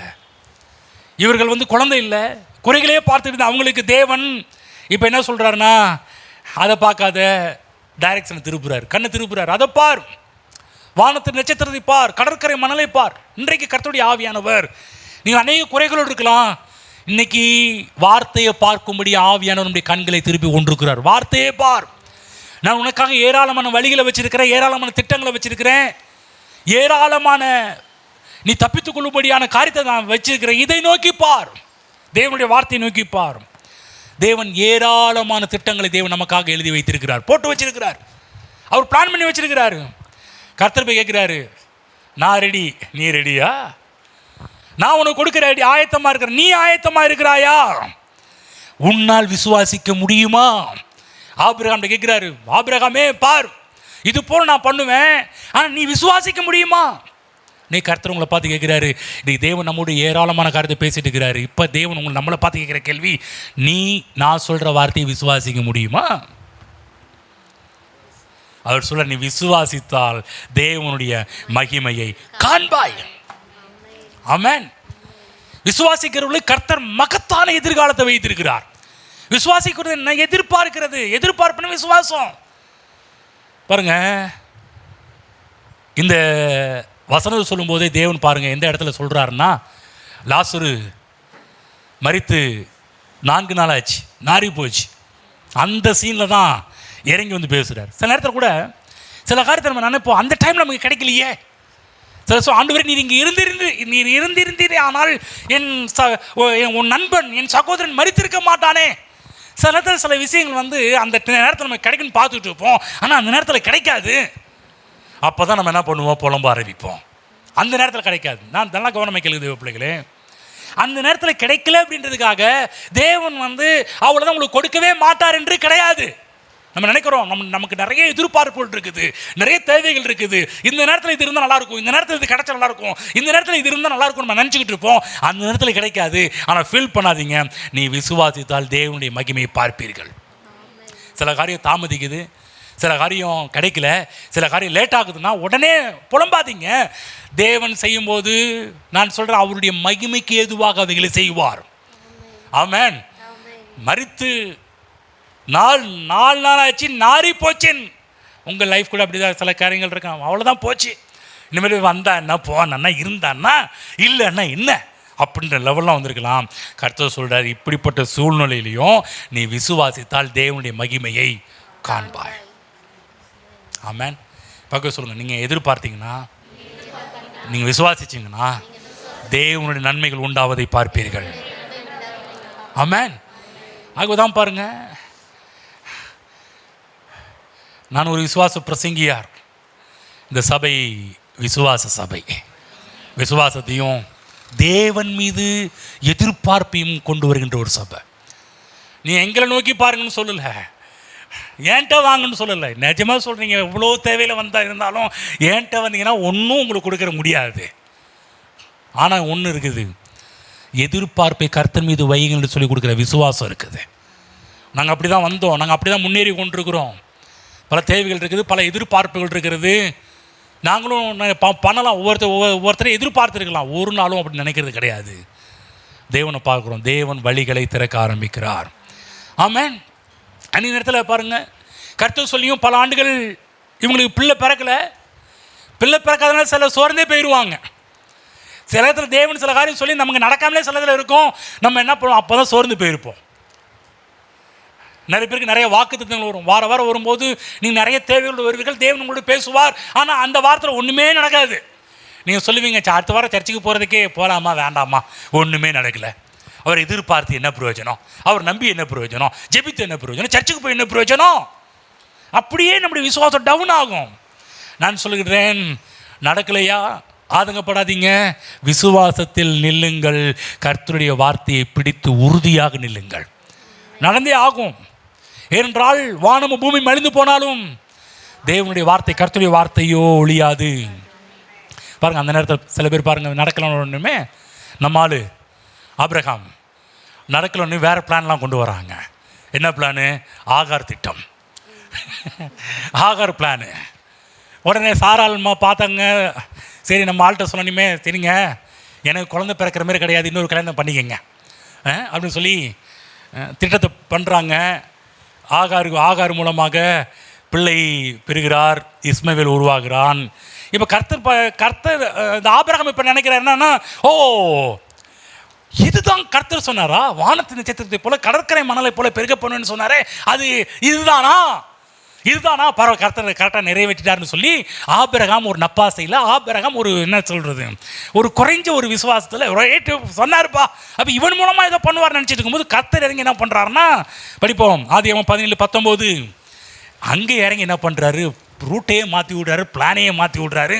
இன்னும் சொல்ல போனால் சிலர் சொல்லுவாங்களே, என் ஆசையில் மண்ணை வாரி போட்டுட்டீங்களே, சிலர் சொல்லுவாங்களே, என் ஆசையில் மண்ணை தூக்கி போட்டுட்டீங்களே, என் ஆசையில் இப்படி பண்ணிட்டீங்களே, என் ஆசையில் இப்படி பண்ணிட்டீங்களேன்னு போது இங்கே இறங்கி ஆண்டு என்ன பண்ணுறாருன்னா, இவன் பிளான் பண்ணுறான், ஒருவேளை இவன் தானா, இவன் தானா அவன் என்று நினைத்துக் கொண்டிருக்கிறான். கர்த்தர் சொல்றார், இவன் அல்ல அவன். படிப்போம் 17-19. அப்பொழுது தேவன், உன் மனைவியாகிய சாராள் நிச்சயமாய் உனக்கு ஒரு குமாரனை பெறுவார். பாருங்க, அதுக்கு முன்னாடி 18 படிங்க. இஸ்மவேல் உனக்கு முன்பாக பிழைப்பானாக என்று ஆபிரகாம் தேவனிடத்தில் விண்ணப்பம் பண்ணினான். ஆபிரகாம் தேவனிடத்தில் விண்ணப்பம் பண்றான். எதுக்காக விண்ணப்பம் பண்றாரு? இவன் மூலமா தான் நமக்கு சந்ததி உருவாக நினைச்சிட்டு இருக்கிறாரு. ஆனா கர்த்தரடியில கிராஸ் பண்ணி, இங்க பாரு ஆபிரகாமே, நீ பாட்டுக்க குருட்டாம்போக்கில் நினச்சிட்டு இருக்காது. சில நேரத்தில் தேவன் நமக்கு வாக்கு பண்ணுவார். சில நமக்கு நிறைய சில நேரத்தில் அந்த நேரத்தில் சில விஷயங்கள் நடக்கும். உடனே அதுதான் நினச்சிடாதீங்க, அது ஃபுல்ஃபில் கிடையாது. தேவனுடைய ஆசீர்வாதத்துக்கு மேலே அதான் சொல்கிறாரு கர்த்தர் இப்போ இறங்கி. அப்பொழுது தேவன் ஆபிரகாம் அவன் நினச்சிட்டு இருக்கிறான், இதுதான் கர்த்தர் சொன்னதோ. அவர் சொல்ற, நீ நினைக்கிற மாதிரி நான் சொன்னது இதல்லப்பா. சில நேரம் தேவன் சொன்ன மாதிரி சில காரியங்கள் நடக்கலாம், அதுதான் நினைச்சிடாதீங்க. தேவன் அதை விட பெரிய நன்மைகளை வைத்திருக்கிறார். படிப்போம் 19 திரும்ப படிங்க, 17-19. அப்பொழுது தேவன், உன் மனைவியாகிய சாராள் நிச்சயமாய் உனக்கு ஒரு குமாரனை பெறுவார். என்ன சொல்றாருன்னா, இங்க பாரு, ஆகார் மூலமா பிறந்துச்சு அது அல்ல. இப்ப சொல்றேன் கேட்டுக்க, உன் மனைவியாகிய சாராள் நிச்சயமாகவே உனக்கு ஒரு குமாரனை பெறுவாள். அவனுக்கு ஈசாக்கு என்று பெயரிடுவாயாக. என் உடன்படிக்கை அவனுக்கும் அவனுக்கு பின்வரும் அவன் சந்ததிக்கும் நித்திய உடன்படிக்கையாக ஸ்தாபிப்பேன். இவர் நினைச்சார் நம்ம ஐயா இஸ்மவேல் மூலமா நினைச்சுக்கிட்டு இருந்தாரு. ஆனா கர்த்தர் இறங்கி சொல்றாரு, இங்க பாரு, நான் வாக்கு கொடுத்தேன்ல, அது இஸ்மவேல் கிடையாது. நான் வாக்கு கொடுத்தது ஈசாக்கு. ஈசாக்கிட்ட தான் என்னுடைய உடன்படிக்கை நான் ஸ்தாபிப்பேன். ஆமென். யோசிச்சு பார்த்தீங்கன்னா நடக்குதுன்னு. நிச்சயமாகவே உனக்கு ஒரு குமாரன் பெறுவாள்.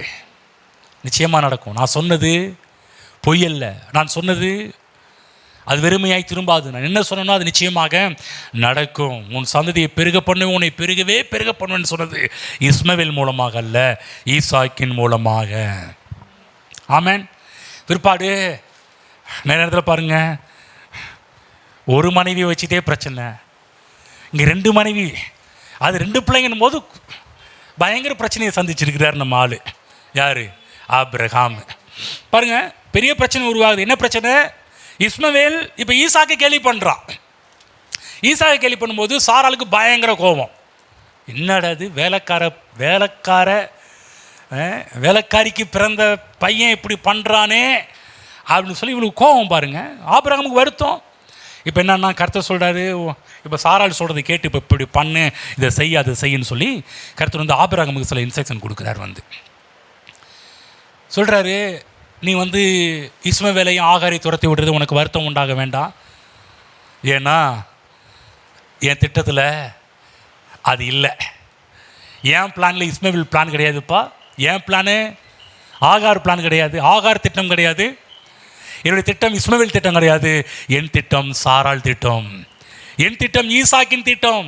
நல்லா புரிஞ்சுக்கணும். சில நேரத்தில் தேவன் வாக்கு பண்ணிருக்கும் போது சில காரியங்கள் கிடைக்கும் போது இதுதான் நன்மை நினச்சிடாதீங்க. தேவன் அதை விட பெரிதான நன்மைகள் நமக்காக வைத்திருக்கிறார். இப்போ படிப்போம் 21ஆம் அதிகாரம் போவோம், 12ஆம் வசனம். 21:12 வசனத்தை படிப்போம். அப்பொழுது தேவன் ஆபிரகாமை நோக்கி, அந்த பிள்ளையையும் உன் அடிமை பெண்ணையும் குறித்து சொல்லப்பட்டது உனக்கு துக்கமாய் இருக்க வேண்டாம். துக்கமா சொல்ல, சாராள் இப்படி பண்ணாலா, இது உனக்கு துக்கமா இருக்க வேணாம்ப்பா.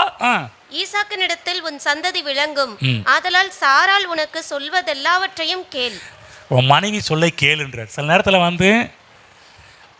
கணவன்மார்களே, சில நேரத்தில் மனைவி சொல்கிறத கேட்குறத ரொம்ப அவசியம். மனைவி சொல்கிறத கேளுங்க சில நேரத்தில். ஓகேங்களா? என்ன சொல்கிறாருன்னா, நான் வாக்கு பண்ணினது இஸ்மவேல் அல்ல, அது ஈசாக்கு என்று தேவன் சொல்வதை நம்ம பார்க்கின்றோம். இப்போ ஆபிரகாம் கர்த்தர் சொன்ன வாக்கு பிடிச்சிக்கிட்டார். அவர் ஒரு பிளான் பண்ணார், இதுவா இருக்குமோ. பாருங்கள், கல்யாணம் பண்ணுறதுக்கு முன்னாடி நிறைய வாலிப பசங்களுக்கு ஒரு பெரிய போராட்டம் என்னென்னா, நிறைய பிள்ளைகளை பார்த்துட்டு ஒரு இதுவாக இருக்குமோ, ஒரு இந்த பெண்ணாக இருக்குமோ, ஒரு இந்த பெண்ணாக இருக்குமோ. பிள்ளைகளுக்கு கூட பார்த்தீங்கன்னா அவங்களுக்கு இதாக இருக்கும், ஒரு அந்த பையனாக இருப்பானோ, அந்த பையனாக இருப்பானோ. நம்மளுக்கு அப்படி தான், ஒரு இதுவாக இருக்குமோ. கருத்து இதல்ல. தேவன் சொல்ல, இதுதான் ஈசாக்கு தான் பிளான், திட்டம். ஆமென். என்ன சொல்கிறாருன்னா, நான் உன்னுடைய வாழ்க்கையில் பிளான் வச்சிருக்கிறேன், இதை எதிர்ப்பாரு, இதை மனதில் வை, இதை உள்ளத்தில் கொண்டு போய் வை. ஆமென். சொல்லுது உங்களுக்கு புரியுதுங்களா? தேவனுடைய வார்த்தை தான் நமக்கு ஆதாரம். ஈசாக்கினிடத்தில் உன் சந்ததி விளங்கும் என்ற சொன்ன வார்த்தையை இப்போ ஆபிரகாம் பிடித்து கொள்ள வேண்டும். இன்றைக்கி நான் உங்களுக்கு சொல்கிற தேவ பிள்ளைகளே, தேவன் உங்களுக்கு என்னென்ன வார்த்தையெல்லாம் இன்றைக்கி கொடுக்குறாரோ அதை நீங்கள் பிடிச்சிட்டு போங்க. தேவன் உங்களுக்கு கொடுக்குற வார்த்தை இது என்ன, எனக்காக தேவன் கொடுக்கின்ற வார்த்தை என்று அந்த வார்த்தையை பிடித்து கொள்ளுங்கள். சொல்கிற அடிமை பெண்ணையும் அவன் குமாரனையும் அனுப்பு, வெளியே அனுப்பு அப்படின்றார். வந்து இப்போ வீட்டில் 3 பேர் இருக்கிறாங்க. யார் அந்த 3 பேர்? ஆபிரகாம், சாராள், ஈசாக், 3 பேர் இருக்கிறாங்க. இப்போ ஆபிரகாம் பாருங்க, இப்போ கர்த்தர் சொல்கிறாரு 22ஆம் அதிகாரம் முதல் ஒரு சில வசனத்தை படிக்கிறேன் பாருங்க, படிங்க. இந்த காரியங்கள் நடந்த பின்பு தேவன் ஆபிரகாமை சோதித்தார். எப்படியெனில் அவர் அவனை நோக்கி, ஆபிரகாமே என்றார். அவன், இதோ அடியேன் என்றான். அப்பொழுது அவர், உன் புத்திரனும் உன் ஏகசுதனும் உன் நேசகுமாரனுமாகிய ஈசாக்கை நீ இப்பொழுது அழைத்து கொண்டு மோரியா தேசத்துக்கு போய் அங்கே நான் உனக்கு குறிக்கும் மலைகள் ஒன்றின் மேல் அவனை தகன பலியாக பலியிடு என்றார். போச்சு. என்னையா ஒன்னே ஒன்று கண்ணே கண்ணு கொடுத்தீங்க, கடைசியில் அவனையே கேட்குறீரே. யோசிச்சு பாருங்க. பலியிடு, உன் ஏகசுதனும் உன் நேசகுமாரனும் ஆகிய ஈசாக்கை பலியிடு. கவனமாக கேளுங்க. ஆபிரகாம் ஃபெய்த் என்னன்னா, கர்த்தர் சொல்லிட்டாரு. ஏன் வந்து ஆபிரகாம் இன்னைக்கும் கர்த்தர் நீங்காத ஒரு இடத்தை கிறிஸ்தவத்தில் வைத்திருக்கிறார் என்றால், அப்படியே கீழ்ப்படிந்த ஒரு மனிதன். ஆபிரகாம் கர்த்தர் சொல்ல, உன் மகனை பலியிடுன்னு சொன்னா யோசிச்சு பாருங்க. அப்படியே கீழ்ப்படிஞ்சு கூட்டிட்டு போறாரு. வந்து இந்த நியூஸ் வந்து வேலைக்காரனுக்கு தெரியாது, பையனுக்கும் தெரியாது, வீட்டில் அம்மனி சாராளுக்கும் தெரியாது. ஆகவே ஆபிரகாம் அதிகாலையிலே எழுந்து ஒருவேளை சாராள் சொன்னா கண்டிப்பாக விட்டுருக்கவே மாட்டா. ஐயோ என்னையா நீ நினச்சிட்டு இருக்கிற, ஒன்னே ஒன்று கண்ணே கண்ணு, அது இத்தனை வயசில் கிடச்சிச்சுன்னா அதையும் பலியிடுன்னு சொல்கிறீரே. தன் கழுதின் மேல் சேனம் கட்டி தன் வேலைக்காரர் 2 பேரையும் தன் குமாரன் ஈசாக்கை கூட்டிக் கொண்டு தகன பலிக்கு கட்டைகளையும் பிளந்து கொண்டு தேவன் தனக்கு குறித்த இடத்திற்கு புறப்பட்டு போனான். கவனமாக கேளுங்க தேவ பிள்ளைகளே. இன்றைக்கு விசுவாசிகளுக்கு தகப்பனாக ஆபிரகாம் வந்ததுக்கு ஒரே காரணம், தேவன் சொன்னதை அப்பட்டமாக அப்படி நம்பினார். கரெக்ட், தேவன் சொல்லிட்டார். பக்கத்து சொல்லுங்க, தேவன் சொல்லிட்டார்னா அவ்வளவுதான். ஆமென். புரிஞ்சுக்கிங்க. உங்கள் எதிர்பார்ப்பை தேவன் சொல்லும்போது உங்கள் எதிர்பார்ப்பை உங்கள் விசுவாசத்தையும் தேவன் மீது வைக்க ஆரம்பியுங்கள். மறுப்பே இல்லை. கர்த்தர் சொல்லிட்டார், மறுப்பே இல்லை, அப்படியே கீழ்ப்படுகிறார். நம்ம தான் நம்ம இந்த மூலையில் வச்சுட்டு இது செய்யலாமா செய்ய வேணாமா, கர்த்தர் சொன்னார், கர்த்தர் சொல்கிறாரு தசமபாகத்தில் கொண்டு வந்து கொடுன்றார். நம்ம இந்த மூளைக்கு எப்படி தான் போகும், கொடுக்கலாமா வேணாமா, இவ்வளோ கொடுக்கணுமா அவ்வளோ கொடுக்கணுமா, தசமபாகம் இருக்குதா இல்லையா, மனதில் பாருங்க அவ்வளோ வரும். இல்லை, என் தேவன் மல்கியா 3:10 சொல்லிட்டாரு, அவ்வளோதான், நான் கீழ்ப்படிய போகிறேன், அவ்வளோதான். எந்த மறுப்பும். நான் சொல்கிறேன் பாருங்க, ஒரு உதாரணத்துக்கு ஒரு காரியம் சொன்னேன். அந்த மாதிரி எந்த ஒரு காரியத்தை தேவன் உங்களோடு இடைப்படுவார் என்றால், நான் சொல்கிறேன், மறுப்பு தெரிவிக்காமல், இல்லை ஆண்டவரே அப்படின்னு தெரிவிக்காமல் ஆபிரகாமை போல கீழ்ப்படிய ஆரம்பியுங்கள். ஆமென். எதிர்பார்க்க ஆரம்பிங்க. நீங்கள் விசுவாசிப்பீங்கன்னா கீழ்ப்படிவீங்க. இவர் விசுவாசிச்சார், உடனே ரெஸ்பெக்ட் பண்ணுறார், உடனே மரியாதை கொடுக்குறார். ஏன் இன்றைக்கு மக்கள் கீழ்ப்படிவதில்லை? விசுவாசிக்கிறது கிடையாது, தேவனுடைய வார்த்தையை விசுவாசிக்கிறது கிடையாது, அதனால் கீழ்ப்படிவது கிடையாது. தேவனுடைய வார்த்தையை விசுவாசிப்பவர்கள் தேவனுக்கு அப்படியே கீழ்ப்படிவார்கள். தேவனுடைய வார்த்தையை மேன்மையாக மதித்து அதற்கு கீழ்ப்படிதல் மிகவும் நல்ல ஒரு காரியம். 3 நாள் பிரயாணம் போகிறாங்க. படிக்க நானே கொஞ்சம் சில காரியத்தை படிக்கிறேன் பாருங்க. அப்பொழுது அவர் 2ஆம் வசனம், அப்பொழுது அவர் உன் புத்திரனும் உன் ஏகசுதனும் நேசகுமாரனுமாகிய ஈசாக்கினை இப்பொழுது அழைத்து கொண்டு மோரியா தேசத்துக்கு போய் அங்கே நான் உனக்கு குறிக்கும் மலையின் ஒன்றின் மேல், அங்கே கூட பாருங்க பிளான் வந்து ஆபிரகாம் பிளான் கிடையாது. கர்த்தர் சொல்ல, நான் அங்கே ஒரு மலையை குறித்து வச்சிருக்கிறேன், அங்கே ஒன்று மேல் பலியிடு. ஆபிரகாம் அதிகாலையிலிருந்து தன் கழுதையின் மேல் சேனம் கட்டி தன் வேலைக்காரர்கள் 2 பேரையும் தன் குமாரன் ஈசாக்கையும் கூட்டிக் கொண்டு தகனபலிக்கு கட்டைகளை பிளந்து கொண்டு தேவன் தனக்கு குறித்த இடத்துக்கு புறப்பட்டு போனான் 3ஆம் நாளிலே. அப்போனா எத்தனை நாள் பிரயாணம்? 3 நாள் பிரயாணம். 3ஆம் நாளிலே ஆபிரகாம் தன் கண்களை எடுத்து பார்த்து தூரத்தில் அந்த இடத்தை கண்டான். கண்டது மட்டும் இல்லை, விசுவாசத்தை எப்படி ஆப்ரேட் பண்ணுறாரு பாருங்க. 5ஆம் வசனம், அப்பொழுது ஆபிரகாம் தன் வேலைக்காரரை நோக்கி, சேர்ந்து படிப்போம். அப்பொழுது ஆபிரகாம், நீங்கள் கழுதையை நிறுத்தி இங்கே காத்திருங்கள், நானும் பிள்ளையாண்டானும் அவ்விடம் விட்டு போய் தொழுது கொண்டு உங்களிடத்துக்கு திரும்பி வருவோம் என்றான். எவ்வளோ பெரிய எதிர்பார்ப்பு பாருங்க. கர்த்தர் என்ன சொன்னார்? உன் பிள்ளைய தகன பலியிடுன்ட்டாரு. ஆனால் கூட்டிகிட்டு போகிறார். யார் அங்கே பலியாக போகிறதே யாருன்னா நம்ம பிள்ளை தான். ஆனால் ஈசாவுக்கு வேலைக்காரன், நீங்களாம் இங்கேயே ஸ்டே பண்ணுங்கப்பா, நானும் என் பிள்ளையும் போயிட்டு வரோம், போயிட்டு திரும்பி வருவோம். சொல்லுங்கள், திரும்பி வருவோம். ஆமென். இப்போ பார்த்தீங்கன்னா சூழ்நிலை என்ன? மரணத்துக்கு எதுவான சூழ்நிலை. சூழ்நிலை என்ன? பையனை கொலை பண்ணணும், சாகடிக்க போகணும், பலியாக கொடுக்கணும். யோசிச்சு பாருங்க, அந்த சுச்சுவேஷன் கொஞ்சம் யோசிச்சு பாருங்க. சில நேரத்தில் சில நேரத்தில் பேசுவது எளிது, கர்த்தருடைய வார்த்தையை பிரசங்கம் பண்ணுவது எளிது. ஆனால் அந்த சூழ்நிலைகளிலிருந்து அந்த வார்த்தை நீங்கள் பார்த்தீர்கள் மிகவும் கடினமான ஒன்று. யோசிச்சு பார்த்தீங்களா? அந்த இடத்துல போய் நின்று பார்க்கணும், எப்படிப்பா இப்படிலாம் பேசுகிற. ஆபிரகாமுக்கு ஒரு பெரிய எதிர்பார்ப்பு இருந்தது, விசுவாசம் இருந்தது. ஆகதான் வசனத்தை பேசுகிறாரு. ஏன் இப்படி எதிர்பார்த்து விசுவாசத்தோடு பேசுகிறாருன்னா, தேவன் அவர் விசுவாச வார்த்தைகளை பேசுகிறாரு. என்ன சொல்கிறாரு? நாங்கள் உங்களிடத்துக்கு திரும்பி வருவோம் என்றான். எப்படி இந்த விசுவாச வார்த்தை பேசுகிறாருன்னா, அந்த சூழ்நிலைகள் மோசமான சூழ்நிலைகள். அந்த சூழ்நிலையில் இந்த வார்த்தை எப்படி வந்துச்சுன்னா, ஒன்றும் இல்லை, தேவன் ஆபிரகாம்கிட்ட ஈசாக்கு கொடுப்பேன்னு சொல்லும்போது சொன்ன ஒரு வார்த்தை என்னன்னா, ஈசாக்கினிடத்திலே உன் சந்ததி விளங்கும் என்று சொல்லியிருந்தார். இஸ்மவேல் அல்ல, ஈசாக்கு மூலமாக தான் உடன்படிக்கை நிலைநிறுத்தப்படும், ஈசாக்கின் மூலமாக தான் உன் சந்ததி விளங்கும் என்று சொல்லியிருக்கிறாரே. அப்படி சொன்ன கர்த்தர் எப்படி என் பையனை போடுவார்? எப்படி கேட்பாரு? எப்படி நடக்கும்? இன்னும் சொல்ல போனா, ஒருவேளை இவனை தகன பலியிட்டா இவன் எரிஞ்சு சாம்பலா போயிடுவானே. அப்போ தேவன் சொன்ன காரியம் பொய்த்து போயிடுமே. அவர் பொய் சொன்னது போல ஆகிடுமே. ஆகவேதான் ஆபிரகாம் என்ன விசுவாசிக்கிறார்னா, கவனமாக கேளுங்க, என்ன இப்படிப்பட்ட விசுவாசம்னா, என் பையன் செத்து போனாலும், என் பையன் சாம்பலா போனாலும், அந்த சாம்பல்ல இருந்து கூட என் பையனை திரும்ப உயிரோடு கொண்டு வருவார் என்ற பெரிய ஒரு அதீத விசுவாசத்தை கர்த்தர் மேல வச்சிருந்தார், நம்பிக்கை வச்சிருந்தார். ஆமென். யோசிச்சு பார்த்தீங்களா? ஆகதான் இன்றைக்கும் ஆபிரகாம் பேசப்படுறதுக்கு ஒரு முக்கியமான ஒரு காரணமே, தேவனை நம்புறது, தேவனை விசுவாசிக்க, தேவனை எதிர்பார்க்கிறது. அப்படி எதிர்பார்த்தாரு. தேவன் சொன்னதான் நிச்சயம் நிறைவேற்றுவார். தேவன் சொன்ன வார்த்தை பொய்யா போகாது. தேவன் சொன்ன வார்த்தை மாறாது, நிச்சயம் நடக்கும். தேவன் மரித்தோரை உயிர்ப்பிக்கிற தேவன், இல்லாதவைகளை இருக்கிறவைகளைப் போல அழைக்கிற தேவன். நான் சொல்ற தேவ பிள்ளைகளே, உங்கள் வாழ்க்கையில் சில காரியம் மரித்து போயிருக்கலாம், சில காரியங்கள் இல்லாமல் போயிருக்கலாம், சில நேரத்தில் உறவு பிரிந்து போயிருக்கலாம், சில நேரத்தில் ஒரே இடத்துல இருப்போம், ஒரே இடத்துல இருந்துட்டு நம்ம உறவு பிரிந்த மாதிரி வாழ்ந்து கொண்டிருக்கலாம். நான் சொல்கிறேன், தேவன் மரித்தோரை உயிர்ப்பிக்கிற தேவன் உங்களோடு தான் வாழ்ந்து கொண்டிருக்கிறார். நீங்கள் எதையெல்லாம் இழந்தீர்களோ அதையெல்லாம் தேவன் திரும்ப கொண்டு வருகிற தேவனாக இருக்கிறார்.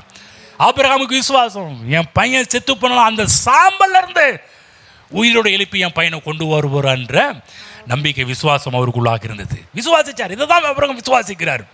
ஆக சொல்ல, நாங்கள் திரும்பி வருவோம். ஆமென். அப்படி விசுவாசிக்கணும். தேவனுடைய வார்த்தை, நீங்கள் சொல்லுங்க இருக்க தேவ பிள்ளைகளே, இந்த வார்த்தைகளை சாதாரணமாக எடுத்துக்கொள்ளாதீர்கள். ஏதோ கிறிஸ்தவங்களுடைய பக்தி புஸ்தகம், அதில் சொல்லப்பட்ட வார்த்தை, ஏதோ கிறிஸ்தவங்க ஏதோ சொல்லிட்டு போகிறாங்க, ஏதோ பாஸ்ட்டு பாவம், அவருடைய வேலை, பாஸ்ட்டு வேலை, அதனால் வார அவருடைய கடமை சொல்கிறது அவர் கடமை. நம்ம இந்த காதில் வாங்கிட்டு இந்த காதில் விட்டுட்டு போகிறது நம்ம கடமைன்னு போயிடாதீங்க. சொல்கிறது அவர் வேலை, கேட்குறது நம்ம வேலை. படிக்கட்டிலேருந்து கீழே இறங்கின உடனே விட்டுட்டு போயிடலாம் நினைக்காதீங்க. தேவன் என்ன சொல்கிறார், திரும்ப சொல்கிறேன், இதில் சொல்லப்பட்ட வார்த்தைகள் அத்தனை நிறைவேற்ற தேவன் வல்லவராக இருக்கிறார். ஆமென். நீங்கள் எந்த சூழ்நிலை இருக்கு எனக்கு தெரியாது, ஆனால் எனக்கு ஒன்று தெரியும், நீங்கள் எதை எதிர்பார்த்து தேவனிடத்தில் இருக்கிறீங்களோ அந்த காரியம் நிச்சயம் நடக்கும். அவர் சொல்லியிருக்கிற நிச்சயமாகவே முடிவு உண்டு, உன் நம்பிக்கை வீண் போகாது என்று அவர் சொல்லியிருக்கிறாரு. எனக்கு தெரியும் உங்கள் நம்பிக்கை வீண் போகாது என்று தெரியும். நாங்கள் திரும்ப வருவோம். எப்படி மரணத்தின் சூழலில், இப்படிப்பட்ட சூழ்நிலையில் தான் பேசுகிறது ஆகதான் நான் சொல்கின்றேன், தேவனுடைய வார்த்தையோடு ஒத்து பேசுங்கள். தேவனுடைய வார்த்தையோடு ஒத்துப்போங்கள். உலகத்தில் எந்த மனிதனுடைய வார்த்தையோடு ஒத்து போகாதீர்கள். எந்த ஒரு ஆள் சொல்லலாம் அந்த வார்த்தையோடு ஒத்து போகாதீங்க. தேவனுடைய வார்த்தையா, எஸ் ஆமேன் ஸ்தோத்திரம், அப்படியே என் வாழ்க்கையில் ஆகட்டும் என்று சொல்லி ஆமேன் சொல்லி அந்த வார்த்தையோடு ஒத்து போங்க. அந்த வார்த்தையோடு இசைந்து போங்கள். நம்பிக்கையை எதிர்பார்ப்பை இங்கு பேசுறாரு. ஈசாக்கு பிழைப்பான், ஈசாக்கு வருவான், ஈசாக்கோடு வருவோம். ஆமென். ஈசாக்கு ஆபிரகாம் எதிர்பார்த்த மாதிரியே விசுவாசித்த மாதிரியே எங்கள் காரியங்கள் நடக்கிறத பார்க்குறோம். வேதம் சொல்லுகின்றது, இன்றைக்கு உன் விசுவாசத்தின்படி உனக்கு ஆக கடவுது. பகவத் சொல்லுங்க, உன் விசுவாசத்தின்படி தான் உனக்கு ஆகும். ஆமென். நீங்கள் இன்னைக்கு வந்துட்டு நீங்கள் அப்படியே போகலாம், எனக்கு ஒன்றும் இல்லை. ஆனால் என்னுடைய ஆசை என்ன தெரியுமா? நீங்கள் எதை விசுவாசிக்க பைபிள் சொல்லு, நீ உன் விசுவாசத்தின்படி உனக்கு ஆக கடவுது. இன்னைக்கு வந்து தேவன்ட்டு நீங்கள் எதை விசுவாசிக்கிறோம் நான் சொல்கிறேன், அந்த விசுவாசித்த காரியம் உங்கள் வாழ்வில் நடக்கும். உன் விசுவாசத்தின்படி உனக்கு ஆக கடவுள்னு சொல்லியிருக்கிறாரு. நிச்சயமாக ஆகும். எல்லாரும் சொல்லுங்கள், என் விசுவாசத்தின்படி எனக்கு ஆகும். சொல்லுங்க, என் விசுவாசத்தின்படி எனக்கு ஆகும். ஆமென். அது மட்டும் இல்லை, ஆபிரகாம் ஈசாக்கு சேர்ந்து போகிறாங்க. சேர்ந்து போகும்போது பார்த்தீங்கன்னா, தொடர்ந்து படிக்கிறேன் 7. அப்பொழுது ஈசாக்கு தன் தகப்பனாகிய ஆபிரகாமை நோக்கி, என் தகப்பனே என்றான். அப்பா, என்னப்பா சொல்லுப்பா. என் மகனே இதோ இருக்கிறேன் என்றான். அப்பொழுது அவன், இதோ நெருப்பும் கட்டையும் இருக்கிறது, தகன பலிக்கு ஆட்டுக்குட்டி எங்கே? நம்மளுக்கு கொஞ்சம் டவுட் வர ஆரம்பிச்சிருச்சு. என்னையா வித்தியாசமாக நீ வந்து சில இடத்துல விசுவாச தகப்பன்மார்களை பார்த்தாலே சில பிள்ளைகளுக்கு பிடிக்காது. இவர் எப்போதுமே இப்படி தான் வரா போவார். சில இடத்துல பாருங்கள், இந்த வசனத்தை பேசுகிற பெற்றோரை பார்த்தாலே சில பேர், உங்களுக்கு கொஞ்சம் நிப்பாட்டுறீங்களா, உங்கள் வேதாந்தத்தை நிப்பாட்டுறீங்களா, உங்கள் நிறைய குடும்பத்தில் அப்படி தான் பாருங்கள். கொஞ்சம் வசனம் தெரிஞ்ச ஆட்களை, சில வசனம் தெரியாத மனைவிகள், சில வசனம் தெரியாத பெற்றோர்கள், வசனம் தெரியாத புருஷன்மார், சில இடத்துல நீ உன்னுடைய வசனத்தை நிப்பாட்டுறியா, இந்த ஓதுறதை நிப்பாட்டுறியா, இந்த பேசுறதை நிப்பாட்டுறியா, அதெல்லாம் அந்த ரெட்டிப்பட்டி மாடியிலேயே வச்சுக்க அப்படின்னு வாங்க.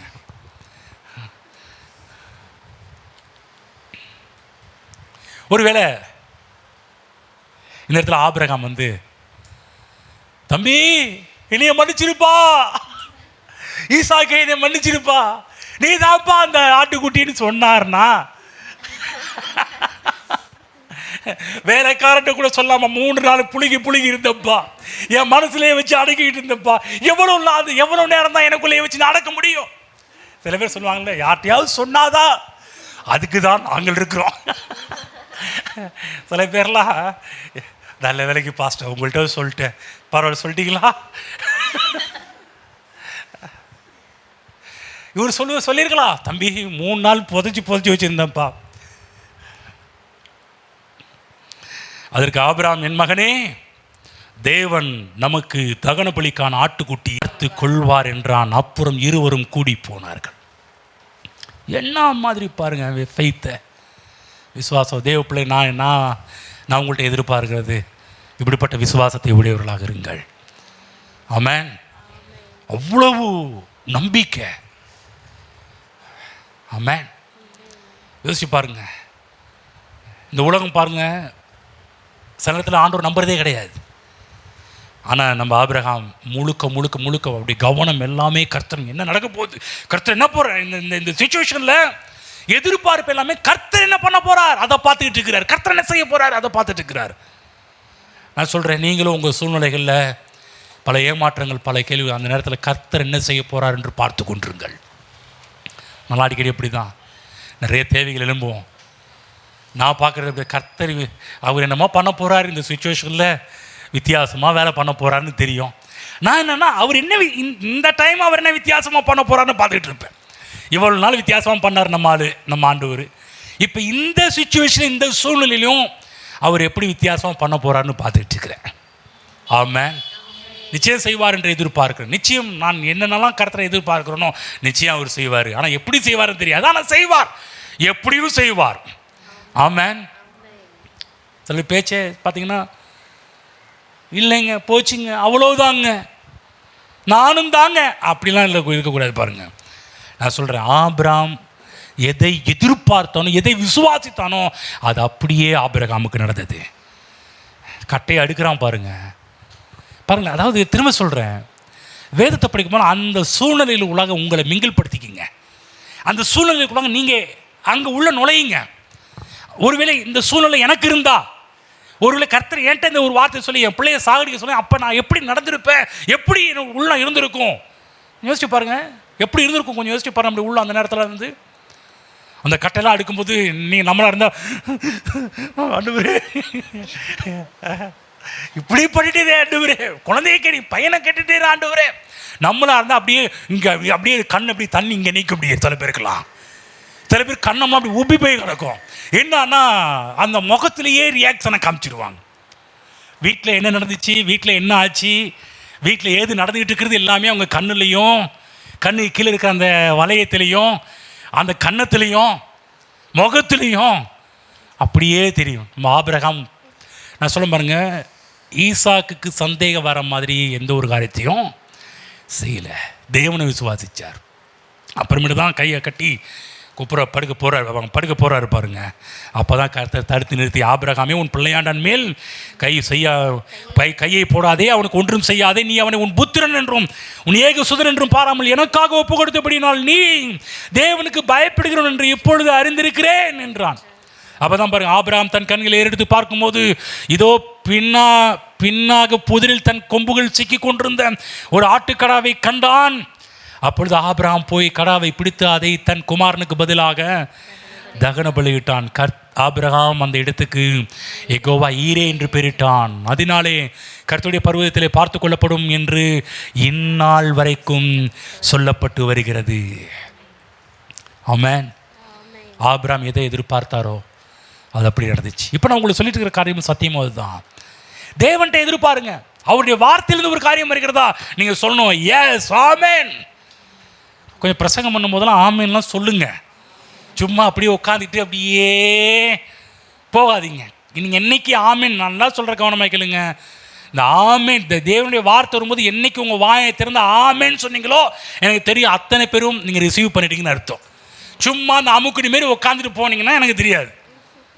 ஹலோ, புரிஞ்சிச்சிங்களா?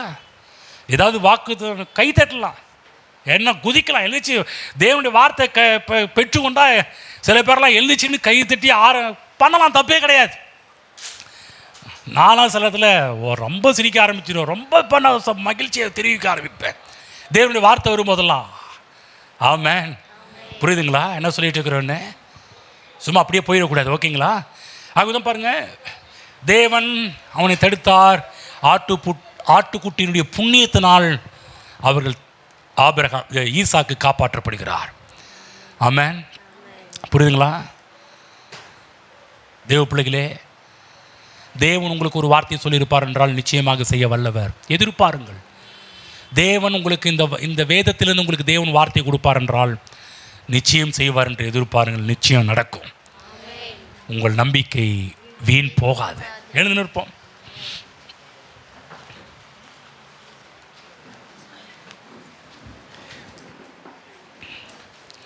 ஆகவேதான் இந்த ஆண்டவர் எனக்கு ரொம்ப பிடிக்கும், கர்த்தரை ரொம்ப பிடிக்கும். ஆகவேதான் அவர் அவ்வளோ துதிச்சு பாடுறேன், மகிழ்ச்சியாக பாடுறேன், சந்தோஷமாக பாடுறேன். கர்த்தருடைய வேலை என்று வரும்போது முழு மனசோடு பண்ணுறேன், அறகுறையாலாம் பண்ணுறது கிடையாது. எனக்கு தெரியும் ஆண்டவர் எப்படிப்பட்டவர், ரொம்ப தெரியும் கிடையாது, தெரிஞ்சுக்கிட்டே வரேன். ஆமென். சேலத்தில் 26 வருஷமாக ருசிச்சு பார்த்துக்கிட்டு வந்தவன் இன்னும் அவர் என்ன பண்ண போகிறாருன்னு பார்த்துக்கிட்டு தான் வரேன். இன்னும் நான் நினச்சதுக்கு மேலேயே பண்ணுற தேவன். நான் சொல்ல தேவ பிள்ளைகளை, கர்த்தரை எதிர்பாருங்க. உங்கள் வாழ்க்கை ஓப்லஸாக இருக்கலாம், உங்கள் வாழ்க்கை ஒன்றும் இல்லாமல் இருக்கலாம். திரும்ப சொல்கிறேன், அப்படியே வாழ்க்கை போய் விடாது. அவ்வளோதான் வாழ்க்கை நினச்சிட்டு இருக்காதீங்க, அவ்வளோதாங்க இனிமேல் இருந்தால் அந்த மாதிரி நினைக்காதீங்க. சூழ்நிலைகள் மோசமாக இருக்கலாம், சூழ்நிலை உங்களுக்கு சாதகமாகவே இல்லாமல் இருக்கலாம். அந்த நேரத்தில் கர்த்தர் சொல்லிட்டார், அவ்வளோதான். ஆமென். கர்த்தர் சொல்லிட்டார், எனக்கு கர்த்தர் சொல்லிட்டார், நிச்சயம் செய்வார். எதிர்பார்ப்பை கர்த்தருடைய வார்த்தையின் மீது, கர்த்தர் மீது வையுங்கள், உங்களுக்காக பல வழிகள் திறப்பதை பார்ப்பீங்க. நீங்கள் நினைத்திராத, யோசித்திராத, பார்த்திராத, இதுவரை கண்டிராத வழிகள் திறப்பதெல்லாம் நீங்கள் பார்க்க ஆரம்பிப்பீர்கள். இதுவரை நீங்கள் யோசிச்சே பார்த்துருக்க மாட்டீங்க. கர்த்தர் எப்போதும் அப்படி தான். நான் சொல்கிறேன், இன்றைக்கி கர்த்தர் நீங்கள் எதிர்பார்க்குறீங்க, ஆமேன்னு சொல்லியிருக்கிறீங்க. நான் சொல்கிறேன், இதுவரை நீங்கள் இப்படி தான் கர்த்தர் அற்புதம் பண்ணுவார்னு நினச்சிருக்க மாட்டீங்க. அந்த மாதிரி கர்த்தர் உங்களுக்கு அற்புதங்களை செய்கின்ற தேவனாக இருக்கிறார். ஆமென். புரியுதுங்களா? சோர்ந்து போகாதீங்க, அழுதுகிட்டே உட்காந்துருக்காதீங்க. எவ்வளோ நாள் தான் அழுதுகிட்டு இருப்பீங்க? அழுகை முடிவல்ல, தேவனுடைய வார்த்தையை பிடித்துக் கொள்வதுதான் முடிவு. சொல்லப்போனால் உட்காந்து ஒப்பாரி வைக்கிறது ஆபிரகாம் ஒப்பாரி வச்சிருக்கணும். சாராளை சொல்லி, சாராள் எப்படியாவது ஆண்டவர் சொல்லி தடுத்து நிறுத்துமா, இத்தனை வருஷம் கழிச்சு குழந்தையை கொடுத்தது இப்படி பண்ணுறாரேம்மா அப்படிலாம் சொல்லலை. தெரியும், அம்மனிக்கு சொன்னால் அம்மனி நம்மளை தடுத்து நிறுத்திடுவாங்கன்னு சொல்லி அவர் முன்னாடியே கிளம்பி போக ஆரம்பிச்சிட்டார். தேவ பிள்ளைகளே, கர்த்தர் நல்லவர். ஆமென். உங்கள் வாழ்க்கை இப்படியே விட மாட்டார். நிச்சயமாகவே உங்கள் முடிவு உண்டு. உங்கள் நம்பிக்கை வீண் போகாது. உங்கள் குடும்பத்துக்காக, உங்கள் கணவருக்காக, பிள்ளைகளுக்காக, உங்கள் மனைவிக்காக, பிள்ளைகளுக்காக, உங்கள் வேலைகளுக்காக நீங்கள் எதெல்லாம் கர்த்தர் மீது நம்பிக்கை வச்சிருக்கிறீங்களோ அத்தனை நம்பிக்கை கர்த்தர் நிறைவேற்ற வல்லவராக இருக்கிறார். சோர்ந்து போகாதீர்கள், மனம் தளர்ந்து விடாதீர்கள், திகைத்து விடாதீர்கள், பலங்கொண்டு திடமானதாக இருங்கள். மோசையோடு சொன்னது போல சொல்ற, நான் உன்னை விட்டு விலகுவதும் இல்லை, உன்னை கை விடுவதும் இல்லை. உன்னை எதற்காக தெரிந்து கொண்டனோ அந்த நோக்கத்துக்கு நேராக கர்த்தர் நடத்துவார். உனக்கு எதெல்லாம் கொடுப்பென்று வாக்கு பண்ணியிருக்கிறாரோ அதனால் நிச்சயம் தேவன் செய்வார். எப்படி செய்வார் எனக்கு தெரியாது, ஆனால் எப்படியும் செய்வார்னு தெரியும். ஆமென். கரங்களை உயர்த்தி கர்த்தருடைய வார்த்தைக்கு நன்றி செலுத்துங்கள். ஹல்லேலூயா. ஓ நன்றி நன்றி நன்றி அப்பா. நீர் எங்களை அழிக்க அல்ல, ஜீவனை கொடுக்க வந்தீர் ஆண்டவரே. ஓ எங்களுக்கு நல்வாழ்வை கொடுக்க வந்தீர், பரலோக வாழ்வை கொடுக்கும்படிக்கு வந்திருக்கிறதற்காக நன்றி செலுத்துகிறோம். இந்த பூமியிலேயே நாங்கள் பரலோகத்தை ருசிக்க வேண்டும் என்று நீர் விரும்புகிறீர் ஆண்டவரே. ஓ ஹல்லேலூயா. அதற்காக தான் நீர் சொன்னீர், பரலோகத்தில் நம்முடைய சித்தம் செய்யப்படுவது போல பூமியிலே நம்முடைய சித்தம் செய்யப்படுவதாக என்று சொல்லிக் கொடுத்தீரே. உமக்கு நன்றி. பரலோகத்தில் நம்முடைய சித்தங்கள் நல்ல சித்தங்கள், பரலோகத்தில் நம்முடைய சித்தங்கள் சுகத்தின் சித்தங்கள், வெற்றியின் சித்தங்கள், செழிப்பின் சித்தங்கள், அதெல்லாம் இங்கே இருக்கிற ஒவ்வொரு பிள்ளைகளுடைய வாழ்வில் நிறைவேறுவதாக தகப்பனே. ஹல்லேலூயா. நன்மைகளை காணட்டும். ஆபிரகாம் எப்படி விசுவாசித்தாரோ, விசுவாசித்தபடியே அவருக்கு எப்படி நடந்ததோ அதே போல இங்கே இருக்கிற ஒவ்வொருவரும் தங்களுடைய விசுவாசத்தை உம்மீது வைக்கட்டும் ஆண்டவரே. உண்மை எதிர்பார்க்கட்டும் கர்த்தாவே. அப்பா, இங்கே இருக்கிற மக்கள்லாம் மனிதர்களை நம்பி நம்பி ஏமாந்து போனது போதும் ஆண்டவரே. சூழ்நிலைகளை நம்பி நம்பி ஏமாந்து போனது போதும் ஆண்டவரே. உம்மை நம்பி, உம்முடைய வார்த்தையை நம்பி எதிர்பார்த்து நிச்சயம் கர்த்தர் செய்வார். இந்த காரியத்தை எனக்காக கர்த்தர் செய்து முடிப்பார் என்ற ஒரு அதீத நம்பிக்கையை நம்முடைய பிள்ளைகள் உம்மீது வைப்பார்களாக தகப்பனே. எந்த காரியத்தெல்லாம் குறித்து நம்முடைய பிள்ளைகள் உம்மீது நம்பிக்கை வைக்கிறார்களோ அதெல்லாம் அப்படியே நம்முடைய பிள்ளைகள் வாழ்க்கையில் நடப்பதை நம்முடைய பிள்ளைகள் தங்கள் வாழ்க்கையை காணட்டும் கர்த்தாவே. ஆபிரகாம் அதை கண்டான், களி கூர்ந்தான் என்று நாங்கள் வேதத்தில் படிப்பது போல உம்முடைய பிள்ளைகளும் எஸ், நான் கர்த்தருடைய வார்த்தை விசுவாசித்தேன், அது அப்படியே எனக்கு நிறைவேறினது என்று சொல்லி உம்முடைய பிள்ளைகளும் கண்டு களி கூறட்டும் கர்த்தாவே. அதன் மூலமாக நாமும் மகிமைப்படுத்தப்படட்டும் ஆண்டவரே. இங்கே இருக்கிற ஒவ்வொரு கொண்டும் ஆச்சரியமான அற்புதமான காரியங்களை நீர் செய்வீராக. ஓ ஹல்லேலூயா. நன்றி ஆண்டவரே, நன்றி ஆண்டவரே. நீர் செய்ய நினைத்த காரியம் ஒன்றும் தடைப்படாத ஆண்டவரே. ஹல்லேலூயா. நீர் சகலத்தையும் செய்ய வல்லவர் கர்த்தாவே. நம்முடைய பிள்ளைகள் எதெல்லாம் எதிர்பார்த்து கொண்டிருக்கிற அத்தனை காரியத்தையும் செய்ய நீர் ஒருவருக்கே அதிகாரம் உண்டு, ஒருவருக்கே வல்லமை உண்டு ஆண்டவரே. தங்கள் வாழ்க்கையில் அவைகளெல்லாம் பார்க்கட்டும். குடும்பத்தின் பிள்ளைகள் மாறினதை நம்முடைய பிள்ளைகள் பார்க்கட்டும். கணவன் மாறினதை பார்க்கட்டும், மனைவி மாறினதை பார்க்கட்டும், பெற்றோர்கள் மாறினதை பார்க்கட்டும், வேலை ஸ்தலங்களிலே தொழிலில் நல்ல முன்னேற்றங்கள் உருவாவதை பார்க்கட்டும். இது கர்த்தர் செய்தார் என்று நம்முடைய பிள்ளைகள் உணரட்டும். இது கர்த்தரால் ஆயிற்று, ஓ என் கண்களுக்கு ஆச்சரியமாயிருக்கிறதே என்று சொல்லக்கூடிய அளவிற்கு வியந்து நிற்கட்டும் கர்த்தாவே எங்கே இருக்கிற நம்முடைய பிள்ளைகள். ஹல்லேலூயா. இப்படி செய்வதற்கு நன்றி செலுத்துகிறோம் இயேசு கிறிஸ்து நாமத்தில் பிதாவே. ஆமென்.